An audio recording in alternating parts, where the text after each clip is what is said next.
ജയ രാധാ മാധവ കുഞ്ചവിഹാരി.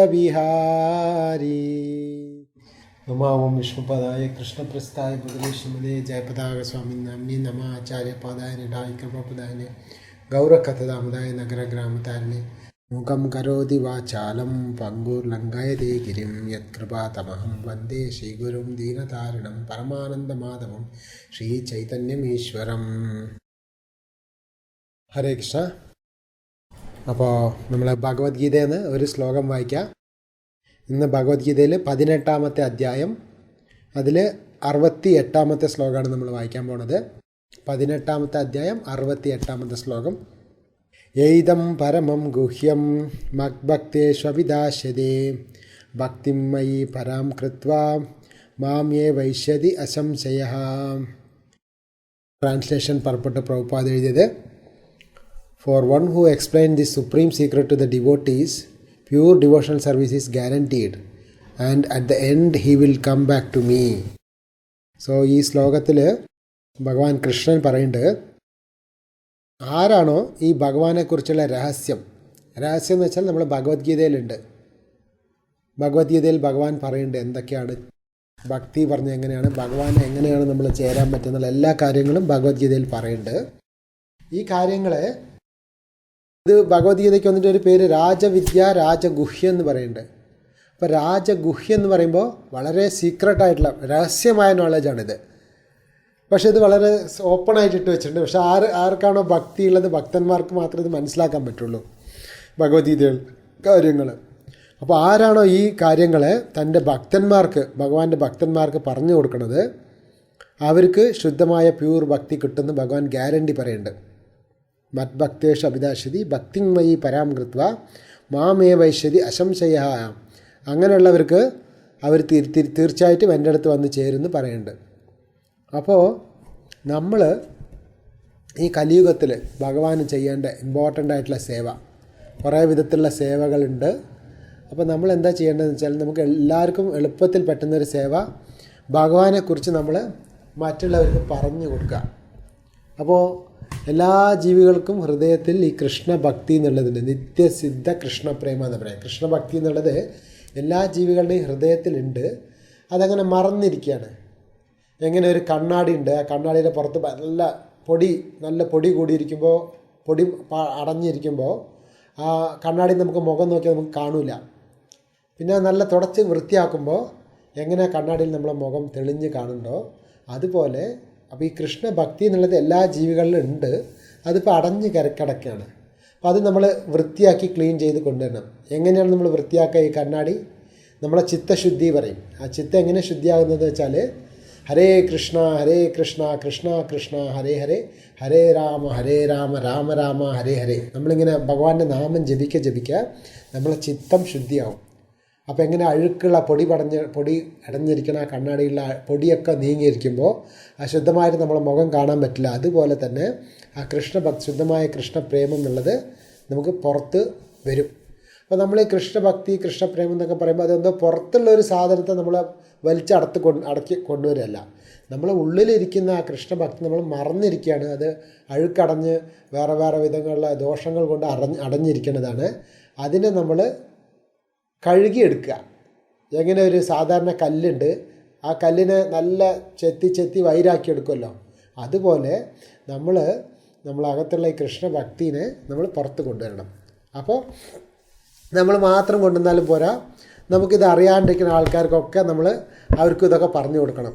ആരൊക്കെ ഉണ്ടോ, നമ്മൾ അടുത്തുള്ള വീട്ടുകാർ, നമ്മൾ അടുത്തുള്ള ആൾക്കാർ, അവർക്കൊക്കെ ഈ കൃഷ്ണഭക്തിയും കൃഷ്ണനെ പറ്റിയുള്ള ഈ നോളേജ്, ഈ രഹസ്യത്തിന് പറഞ്ഞു കൊടുക്കണം. അപ്പോൾ ഭഗവത്ഗീതയിൽ ഈ ശ്ലോകത്തിൽ പറയുന്നുണ്ട് ഭഗവാൻ, എയ്ദം പരമം ഗുഹ്യം മദ്ഭക്തേഷു അഭിദാസ്യതി. ആരാണോ ഈ രഹസ്യത്തിന് എൻ്റെ ഭക്തന്മാർക്ക് പറഞ്ഞു കൊടുക്കുന്നത്, അപ്പോൾ നമ്മൾ അടുത്തുള്ളവർക്ക് എല്ലാവർക്കും ഈ ഭഗവാനെക്കുറിച്ചുള്ള കാര്യം പറഞ്ഞു കൊടുക്കുന്നത് അവർ ഭഗവാന് ഏറ്റവും ഇഷ്ടമുള്ളവരാണെന്ന് ഭഗവാൻ പറയുന്നത്. അപ്പോൾ ഞാൻ ഭഗവാന്റെ ഭക്തനാണെന്ന് പറയുന്നതിനേക്കാളും ഭഗവാന്റെ ഭക്തനായിരിക്കണം, അത് ഏറ്റവും ഭഗവാൻ ഇഷ്ടം. അതിൽ നമ്മൾ മറ്റുള്ളവർക്ക് പറഞ്ഞു കൊടുക്കുക. വളരെ സിമ്പിളായിട്ട് ഒന്നുമില്ല, ആർക്ക് വേണമെങ്കിലും ഹരിനാമം ജപിക്കുക, അതിന് എല്ലാവർക്കും അർഹതയുണ്ട്. അപ്പോൾ എല്ലാവർക്കും നമ്മൾ പറയാം, ദിവസം ഒരു മാല ഹരേ കൃഷ്ണ മന്ത്രം ജപിക്കുക, അങ്ങനെയുള്ള കാര്യം പറയാം. എങ്ങനെ നമ്മൾ മാംസം കഴിച്ചാലുള്ള അതിൻ്റെ ഡേഞ്ചറസ് എന്തൊക്കെ ഉണ്ടെന്ന് പറയാം. നമ്മൾ എങ്ങനെ ജീവിതത്തിലുള്ള ദുഃഖകരമായ കഷ്ടങ്ങളായ പരിസ്ഥിതികൾ അതിൽ നിന്നൊക്കെ എങ്ങനെ നമ്മൾ ഈ ജപിക്കുന്നത് കൊണ്ടും ഭഗവാനെ ശരണം പ്രാപിക്കുന്നത് കൊണ്ട് എങ്ങനെ ഈ കഷ്ടങ്ങളിൽ നിന്ന് നമ്മൾ പുറത്ത് വരാമെന്നുള്ള കാര്യങ്ങൾ നമ്മൾ സാധാരണക്കാർക്ക്, ഒന്നും അറിയാത്ത ആൾക്കാർക്ക് നമ്മൾ പറഞ്ഞു കൊടുക്കണം. അപ്പോൾ ഒന്നും അറിയാത്ത ആൾക്കാരെന്ന് പറഞ്ഞാൽ എന്താ അർത്ഥം എന്ന് വെച്ചാൽ അവർ പുറത്തത്തെ ഭൗതികമായ ഇതിൽ വലിയ കുറേ ഡിഗ്രികളും MA PhD MPhil അങ്ങനെ കുറേ ഡിഗ്രികളൊക്കെ കഴിഞ്ഞിട്ടുണ്ടാവും. പക്ഷേ ഭക്തിയുടെ കാര്യത്തിൽ അവർ 0 ആയിരിക്കും. എന്നുവെച്ചാൽ പണ്ടൊരു കാലത്ത് ഒരു വലിയൊരു സയൻറ്റിസ്റ്റ് അയാൾ നാട്ടിൽ വന്നു, ഗ്രാമത്തിലോട്ട് വന്നു. അപ്പോൾ ഗ്രാമത്തിൽ വന്നിട്ട് അയാൾ ഇങ്ങനെ ഒരു ബോട്ടിൽ കയറി, പുഴ കടന്ന് വേണം പോകാൻ. അപ്പോൾ പുഴയിൽ വന്ന് ബോട്ടിൽ കയറി ഇരുന്നിട്ട് ആൾ ഓരോന്ന് ചോദിക്കുകയാണ്, ഓരോ സയൻസിലുള്ള ഓരോ കാര്യങ്ങൾ. നിനക്ക് ഈ ലേസറിനെ കുറിച്ച് അറിയുമോ എന്ന് ചോദിക്കുന്നു. ഈ ബോട്ട് തുഴയുന്ന ആളില്ലേ, തുഴഞ്ഞു പോകുന്ന ഈ ബോട്ടിൽ തുഴയുന്നു പോകുന്ന അയാളുടെ അടുത്ത് ചോദിക്കുകയാണ്. അപ്പോൾ നിനക്ക് ഈ ലേസറിനെ കുറിച്ച് അറിയുമോ എന്ന് ചോദിച്ചു. അപ്പോൾ ലേസറിനെ കുറിച്ച് അറിയുമോ എന്ന് ചോദിച്ചപ്പോൾ അയാൾ പറഞ്ഞു, ഇല്ല എനിക്കറിയില്ല പറഞ്ഞു. അപ്പോൾ പറഞ്ഞു, എന്നാൽ നിൻ്റെ ജീവിതത്തിൽ 25% നീ വേസ്റ്റാക്കി കളഞ്ഞു പറഞ്ഞു. പിന്നെ വേറെ എന്തോ ഒരു കാര്യം ചോദിക്കുകയാണ്, വേറെ എന്തോ നിനക്ക് മെഡിക്കൽ സയൻസ് അതിനെ പറ്റി എന്തെങ്കിലും അറിയുമോ? അപ്പോൾ അറിയില്ല പറഞ്ഞപ്പോൾ, ഇല്ല അയാൾ പറഞ്ഞു എനിക്കിതൊന്നും അറിയില്ല, എനിക്ക് വെറുതെ വെള്ളത്തിൽ തുഴഞ്ഞ് പോകാൻ നീന്തി നടക്കുന്നത് മാത്രമേ അറിയുള്ളൂ, എനിക്ക് വേറൊന്നും അറിയില്ല പറയും. അപ്പോൾ നിൻ്റെ ജീവിതത്തിലെ 40% പോയി പറയും. പിന്നെ കുറച്ച് കഴിഞ്ഞ് സയൻറ്റിസ്റ്റ് ചോദിക്കും, നിനക്ക് മറ്റേ അതിനെക്കുള്ള ആ ടെക്നോളജിയെക്കുറിച്ച് അറിയുമോ എന്ന് ചോദിക്കും സയൻറ്റിസ്റ്റ്. അപ്പോൾ ഇദ്ദേഹം പറയില്ല അതെനിക്കറിയില്ല എന്ന്. അങ്ങനെ ഓരോന്നോരോ ചോദിച്ച് അവസാനം പറഞ്ഞ് നിൻ്റെ ജീവിതത്തിൽ 90% നീ വേസ്റ്റാക്കി കളഞ്ഞു പറയും. ആര്? ഈ സയൻറ്റിസ്റ്റ് എന്നുള്ള ആൾ ഈ ബോട്ടിൽ തുഴഞ്ഞു പോകുന്ന ആളെടുത്ത് പറയാണ്. കുറച്ച് കഴിയപ്പെട്ട് പെട്ടെന്ന് നല്ലൊരു കൊടുങ്കാറ്റ് വന്നു. കൊടുങ്കാറ്റിലിങ്ങനെ തോണി ഇങ്ങനെ അങ്ങോട്ടും ഇങ്ങോട്ടും തിരിയാൻ തുടങ്ങി. വെള്ളം അകത്ത് കയറാൻ തുടങ്ങി. ബോട്ടിൻ്റെ ഉള്ളിൽ വെള്ളം അകത്ത് കയറാൻ തുടങ്ങിയപ്പോൾ ഈ ബോട്ടിൽ തുഴയുന്ന ആൾ പറഞ്ഞു, അല്ല സയൻറ്റിസ്റ്റുകാരെ നിങ്ങൾക്ക് നീന്താൻ അറിയുമോ എന്ന് ചോദിച്ചു. അപ്പോൾ അയാൾ പറഞ്ഞു, സയൻറ്റിസ്റ്റ് ഒന്നും ഇല്ല എനിക്ക് നീന്താൻ അറിയില്ല എന്ന്. നീന്താൻ അറിയില്ല പറഞ്ഞപ്പോൾ അയാൾ പറഞ്ഞത്ര എന്നാൽ നിങ്ങളുടെ ജീവിതം 100% പോയി പറഞ്ഞിട്ട് അയാൾ ഒറ്റ ചാട്ടം വെള്ളത്തിലോട്ട്. ആ ബോട്ട് കാറ്റ് വന്നപ്പോൾ ബോട്ട് അങ്ങോട്ട് മുങ്ങി താഴോട്ട് മുങ്ങാൻ തുടങ്ങി. അപ്പോൾ ഇയാൾ തുഴയുന്ന ആൾ നിൻ്റെ ജീവിതം 100% വേസ്റ്റായി പറഞ്ഞ സയൻറ്റിസ്റ്റിനോട് പറഞ്ഞിട്ട് ഇയാൾ വെള്ളത്തിൽ ചാടി നീന്തി വന്നു എന്ന്.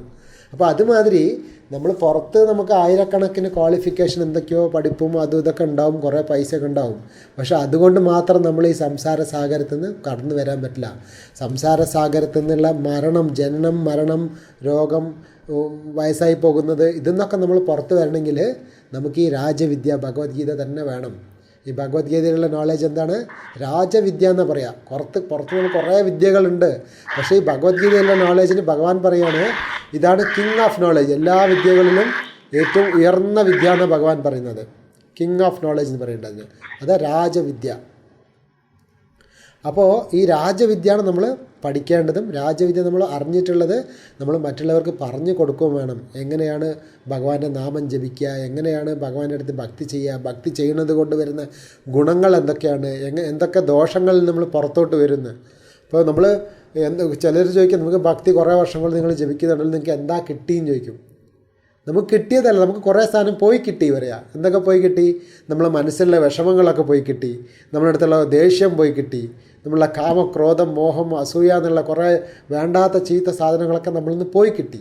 അതെന്നെ വലിയ ഗുണമല്ലേ? അപ്പോൾ അതാണ് നമ്മൾ എല്ലാവർക്കും പറഞ്ഞു കൊടുക്കണം, എല്ലാവർക്കും ഭക്തിയെപ്പറ്റി പ്രചാരം ചെയ്യണം. അപ്പോൾ ചൈതന്യ മഹാപ്രഭു ഇവിടെ വന്നതിൻ്റെ ഉദ്ദേശം തന്നെ എല്ലാവർക്കും ഈ ഭക്തി കൊടുക്കണമെന്ന്. പണ്ട് കാലത്തൊക്കെ വളരെ ദുർലഭമായിട്ട് കിട്ടിയിരുന്ന ഭക്തിനെ ചൈതന്യ മഹാപ്രഭു എല്ലാവർക്കും വളരെ സുലഭമായിട്ട് കൊടുത്തു. ഇയാൾക്കിത് ഭക്തി ചെയ്യാൻ അർഹതയുണ്ടോ, അല്ല ബ്രാഹ്മണ കുലത്തിലാണോ ജനിച്ചത്, അങ്ങനെ ഒന്നും നോക്കിയില്ല. ആരെടുത്താണെങ്കിലും എല്ലാവർക്കും ഗൃഹേത്താക്കോ വനേത്താക്കോ സദാഹരി പോലെത്താക്കോ, നീ ഗൃഹസ്ഥനാണോ സന്യാസിയാണോ അങ്ങനെയൊന്നും ചോദിച്ചില്ല. എല്ലാവർക്കും കൃഷ്ണഭക്തി, ജസ്റ്റ് ഹരിനാമം ജപിക്ക് മാത്രം പറഞ്ഞോളൂ. കൃഷ്ണനെ പറ്റി ആരെടുത്ത് കാണുമ്പോഴും കൃഷ്ണനെക്കുറിച്ച് നമ്മൾ സംസാരിക്കുക. സദാ ഹരി ബോലേത്താക്കോ, എപ്പോഴും ഭഗവാനെക്കുറിച്ച് സംസാരിക്കുക. അങ്ങനെ ഭഗവാൻ ഇവിടെ സ്വയമായിട്ട് ചൈതന്യ മഹാപ്രഭുവെ അവതരിച്ച് ഈ ഭക്തിയെക്കുറിച്ച് പ്രചാരം ചെയ്തു. അതുമാത്രമല്ല, ചൈതന്യ മഹാപ്രഭു അങ്ങനെ ഇവിടെ അവതാരം എടുത്തപ്പോൾ ഭഗവാന്റെ കൂടെയുള്ള കുറേ സഹചരന്മാർ, അതായത് പുണ്ടരീക വിദ്യാനിധി, ഗദാധര പണ്ഡിറ്റ്, നിത്യാനന്ദ പ്രഭു, അദ്വൈതാചാര്യ, നരോത്തം ദാസ് താക്കൂർ, ശ്യാമാനന്ദ പ്രഭു, അങ്ങനെ വലിയ വലിയ മഹാത്മാക്കളൊക്കെ കൂടെ ജനിച്ച് അവരൊക്കെ വന്നിട്ട് ഈ ഭക്തിനെ അവർ നമുക്ക് എക്സാമ്പിളായിട്ട് ചെയ്ത് കാണിച്ചു, ഒരു ഉദാഹരണപൂർവ്വമായിട്ട് അവർ കാണിക്കുകയും ചെയ്തു. എങ്ങനെ ഭക്തി എങ്ങനെ ചെയ്യേണ്ടതെന്നുള്ളവർ പ്രചാരം ചെയ്ത് നല്ല നല്ല ഗ്രന്ഥങ്ങളൊക്കെ എഴുതി വെച്ചിട്ട് പോയിട്ടുണ്ട്. അപ്പോൾ അങ്ങനെയുള്ള ഒരു ആചാര്യനാണ് ഈ ശ്യാമാനന്ദ പ്രഭു എന്ന് പറയും. അപ്പോൾ ഇന്നലെ ഈ ശ്യാമാനന്ദ പ്രഭുവിൻ്റെ അവർ ഈ ശരീരം വിട്ട് ഈ വൈകുണ്ഠത്തേക്ക് പോയ ദിവസമായിരുന്നു ഇന്നലെ ശ്യാമാനന്ദ പ്രഭുവിൻ്റെ. അപ്പോൾ നമ്മൾ ശ്യാമാനന്ദ പ്രഭു ആരാണ്, അദ്ദേഹത്തെക്കുറിച്ച് നമ്മൾ കുറച്ച് ചർച്ച ചെയ്യാം. അപ്പോൾ നമ്മൾ കുറച്ച് ദിവസം കൊണ്ട് ജഗന്നാഥിൻ്റെ ലീല നമ്മൾ പറഞ്ഞുകൊണ്ടിരിക്കുന്നതുകൊണ്ട്, അപ്പോൾ ജഗന്നാഥിൻ്റെ വളരെ ഒരു പവിത്രമായൊരു ഭക്തനാണ് ഈ ശ്യാമാനന്ദ പ്രഭു. അപ്പോൾ ശ്യാമാനന്ദ പ്രഭു അദ്ദേഹം ഉത്കൽ ദേശം എന്ന് വെച്ചാൽ ഒറീസ, ആ ഒറീസയിലുള്ള ഒരു സ്ഥലത്തിൽ അദ്ദേഹം ജനിച്ചത്. അദ്ദേഹത്തിൻ്റെ അച്ഛൻ്റെ പേര് കൃഷ്ണമണ്ഡൽ കൊണ്ട് അദ്ദേഹത്തിൻ്റെ അച്ഛൻ്റെ പേര്. അദ്ദേഹം ഒറീസയിൽ ജനിച്ചിട്ട് ശ്യാമാനന്ദ പ്രഭു ചെറുപ്പത്തിലെ നല്ല ഭക്തിമാനായിരുന്നു. ഭഗവാന്റെ ജഗന്നാഥിൻ്റെ അവരെ അച്ഛനും അമ്മയും ജഗന്നാഥിൻ്റെ അടുത്ത് പ്രാർത്ഥിച്ച് അങ്ങനെ ജഗന്നാഥിൻ്റെ അനുഗ്രഹം കൊണ്ട് ഒരു ജനിച്ച കുട്ടിയാണ്. അപ്പോൾ അവർക്ക് വീട്ടിൽ കുറേ കുട്ടികളുണ്ടായിരുന്നു എന്ന്, മുന്നിൽ കുറേ ആൺകുട്ടികളും പെൺകുട്ടികളൊക്കെ ജനിച്ചു. എല്ലാവരും കുറച്ച് ദിവസം കഴിഞ്ഞപ്പോൾ എല്ലാവരും എന്തോ അവരെ ഇതായ കർമ്മം അനുസരിച്ച് ഓരോരുത്തരെ ഇങ്ങനെ മരിച്ചുപോയി. വീട്ടിൽ കുട്ടികളൊക്കെ മരിച്ചു പോകുക ആ കൃഷ്ണമണ്ഡലം എന്നുള്ള അവരെ ഇതിന്. അപ്പം അങ്ങനെ കുറേ കുട്ടികൾ അങ്ങനെ മരിച്ചു പോയപ്പോൾ ലാസ്റ്റിൽ അവസാനം വന്ന കുട്ടിക്ക് അവരെന്ത് പേര് വെച്ചതെന്ന് വെച്ചാൽ ദുഃഖി എന്ന് പേര് വെച്ചു. ദുഃഖിയ. ചിലരങ്ങനെ ചെയ്യുമല്ലോ, കുറേ കുട്ടികൾ ജനിച്ചിട്ട് മരിക്കുകയാണെങ്കിൽ അപ്പോൾ കുട്ടിക്ക് അങ്ങനെ പേര് വയ്ക്കും. ചീത്ത എന്തായിട്ട് കുറച്ചിങ്ങനെയായിട്ടുള്ള പേര് വയ്ക്കുമ്പോൾ ആ കുട്ടി മരിക്കില്ല പറഞ്ഞിട്ട് അങ്ങനെ ഒരു ഇതുണ്ട്. അപ്പോൾ അങ്ങനെ വിചാരിച്ചിട്ട് ഈ കുട്ടിക്ക് ദുഃഖി പറഞ്ഞ് പേര് വയ്ക്കും, ദുഃഖി. പക്ഷേ ദുഃഖിയാണെങ്കിൽ ജഗന്നാഥൻ്റെ അനുഗ്രഹം കൊണ്ട് ജനിച്ച കുട്ടിയാണ്. അപ്പോൾ ചെറുപ്പം തൊട്ടേ നല്ല ഭക്തിയും വൈരാഗ്യം കാര്യങ്ങളൊക്കെ ആയിട്ട് അങ്ങനെ ഇരുന്നു. അപ്പോൾ ഈ വൈരാഗ്യം എന്ന് പറഞ്ഞാൽ മലയാളത്തിലുള്ള വേർഡ് വേറെയാണ്, സംസ്കൃതത്തിലുള്ള വൈരാഗ്യം വേറെയാണ് കേട്ടോ. സംസ്കൃതത്തിൽ വൈരാഗ്യം എന്ന് വെച്ചാൽ വിരക്തി, ഈ വിഷയ വാസനകളിൽ വിരക്തിക്ക് വൈരാഗ്യം എന്ന് പറയും. അപ്പോൾ ഈ ശ്യാമാനന്ദ പ്രഭു അങ്ങനെ ചെറുപ്പം തൊട്ട് ശാസ്ത്രങ്ങളിലൊക്കെ വളരെ പണ്ഡിതനായിട്ട് നല്ല ഭക്തിയായിട്ട് കൃഷ്ണൻ്റെ അടുത്തുള്ള ഭക്തിയായിട്ട് അങ്ങനെ ജനിച്ച് വളർന്ന സമയത്തിൽ അവരച്ഛനും കൃഷ്ണമണ്ഡലം അദ്ദേഹം വളരെ നല്ല ഭക്തനായിരുന്നു. അപ്പോൾ അദ്ദേഹം ഇങ്ങനെ കുറച്ച് വലുതായപ്പോൾ അദ്ദേഹത്തിന് ഇങ്ങനെ കൃഷ്ണഭക്തിക്ക് വേണ്ടിയിട്ട് ഒരു ഗുരുവിനെ തിരഞ്ഞെടുക്കണമെന്ന് ആഗ്രഹം വന്നു. അപ്പോൾ ആരാണ് ഗുരു എന്ന് വിചാരിച്ച് അങ്ങനെ തിരഞ്ഞ് വയ്ക്കുന്ന സമയത്ത് അദ്ദേഹം ഹൃദയ ചൈതന്യ പറഞ്ഞൊരു ഭക്തനെക്കുറിച്ച് കേട്ടു. ഹൃദയ ചൈതന്യ. അപ്പോൾ ഞാൻ സമയമുണ്ടെങ്കിൽ ഹൃദയ ചൈതന്യൻ്റെ കഥ അവസാനം പറയാം, സമയമുണ്ടെങ്കിൽ ലാസ്റ്റിൽ. വളരെ നന്നായിരിക്കും ഹൃദയ ചൈതന്യൻ്റെ കഥ. അപ്പോൾ ഹൃദയ ചൈതന്യ എന്നുള്ള അദ്ദേഹം അംബിക കൽന എന്നുള്ള ഒരു സ്ഥലത്ത് ഉണ്ടാവും. എവിടെ, നമ്മളെ മായാപൂരിൻ്റെ അടുത്ത് അംബിക കൽന പറഞ്ഞൊരു സ്ഥലമുണ്ട്. അവിടെ ഗൗരിദാസ് പണ്ഡിറ്റ് പറഞ്ഞൊരു മഹാഭക്തനുണ്ടായിരുന്നു. അദ്ദേഹത്തിൻ്റെ ശിഷ്യനായിട്ട് ഹൃദയ ചൈതന്യ പറഞ്ഞ ഇദ്ദേഹം ഉണ്ടായിരുന്നു. ആ ഹൃദയ ചൈതന്യൻ്റെ ശിഷ്യനാകണം എന്നാണ് ഈ ശ്യാമാനന്ദ പ്രഭുവിന് ആഗ്രഹം. അപ്പോൾ ഈ ശ്യാമാനന്ദ പ്രഭു എന്ത് ചെയ്യും, അച്ഛൻ്റെ അടുത്ത് ചോദിക്കും, ഞാൻ ഇങ്ങനെ അംബിക കൽനയിൽ പോയിട്ട് എനിക്ക് ഹൃദയ ചൈതന്യനെ കാണണം, അദ്ദേഹത്തിൻ്റെ അടുത്ത് ദീക്ഷ വാങ്ങിക്കണമെന്ന് ആഗ്രഹമുണ്ട് എന്ന് പറയുമ്പോൾ ആ കൃഷ്ണമണ്ഡലിൽ നിന്ന് അദ്ദേഹം പറയും, ഇല്ലല്ല അത് കുറേ ദൂരമാണ്, ആ കാട്ടിനുള്ളിൽ കൂടെ എങ്ങനെയാണ് പോവുക, നിനക്ക് പോകാൻ പറ്റില്ല, അങ്ങനെ പറഞ്ഞ് സമ്മതിക്കൂല. പക്ഷേ ഈ ദുഃഖിയ പറയും, ദുഃഖിയ എന്ന് വെച്ചാൽ ശ്യാമാനന്ദ പ്രഭു പിന്നീട് പേര് അദ്ദേഹത്തിന്.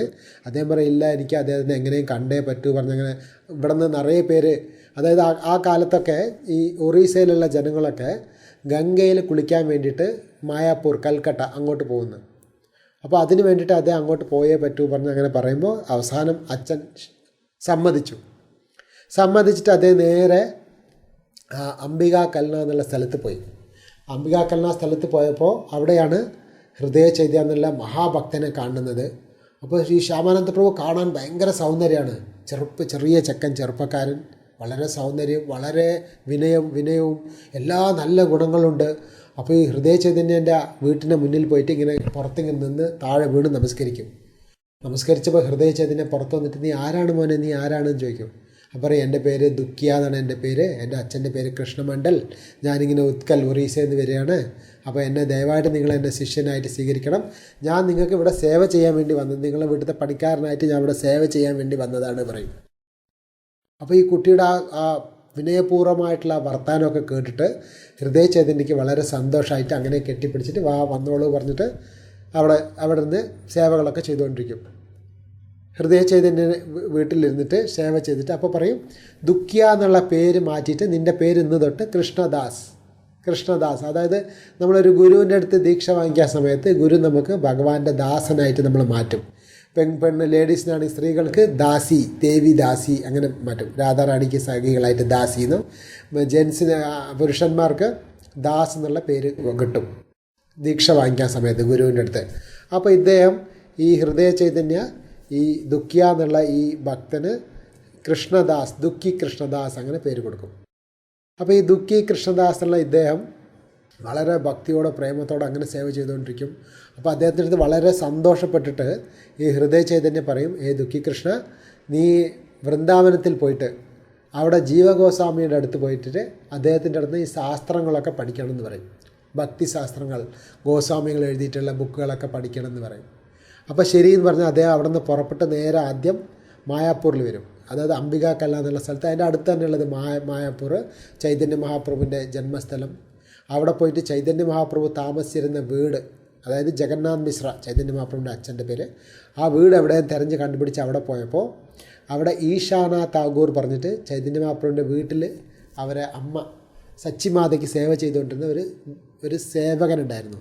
അദ്ദേഹത്തെ പോയി കണ്ടുമുട്ടി. ആ സമയത്ത് ഈ ശ്യാമാനന്ദ പ്രഭുവൊക്കെ ജനിച്ച സമയത്ത് എപ്പോഴാണെന്ന് വെച്ചാൽ ചൈതന്യ മഹാപ്രഭുക്ക് ജസ്റ്റ് അവതാരം അവസാനിപ്പിച്ച് പോയ സമയത്താണ് ഈ ശ്യാമാനന്ദ പ്രഭു ഭൂമിയിൽ അവതരിച്ചത്.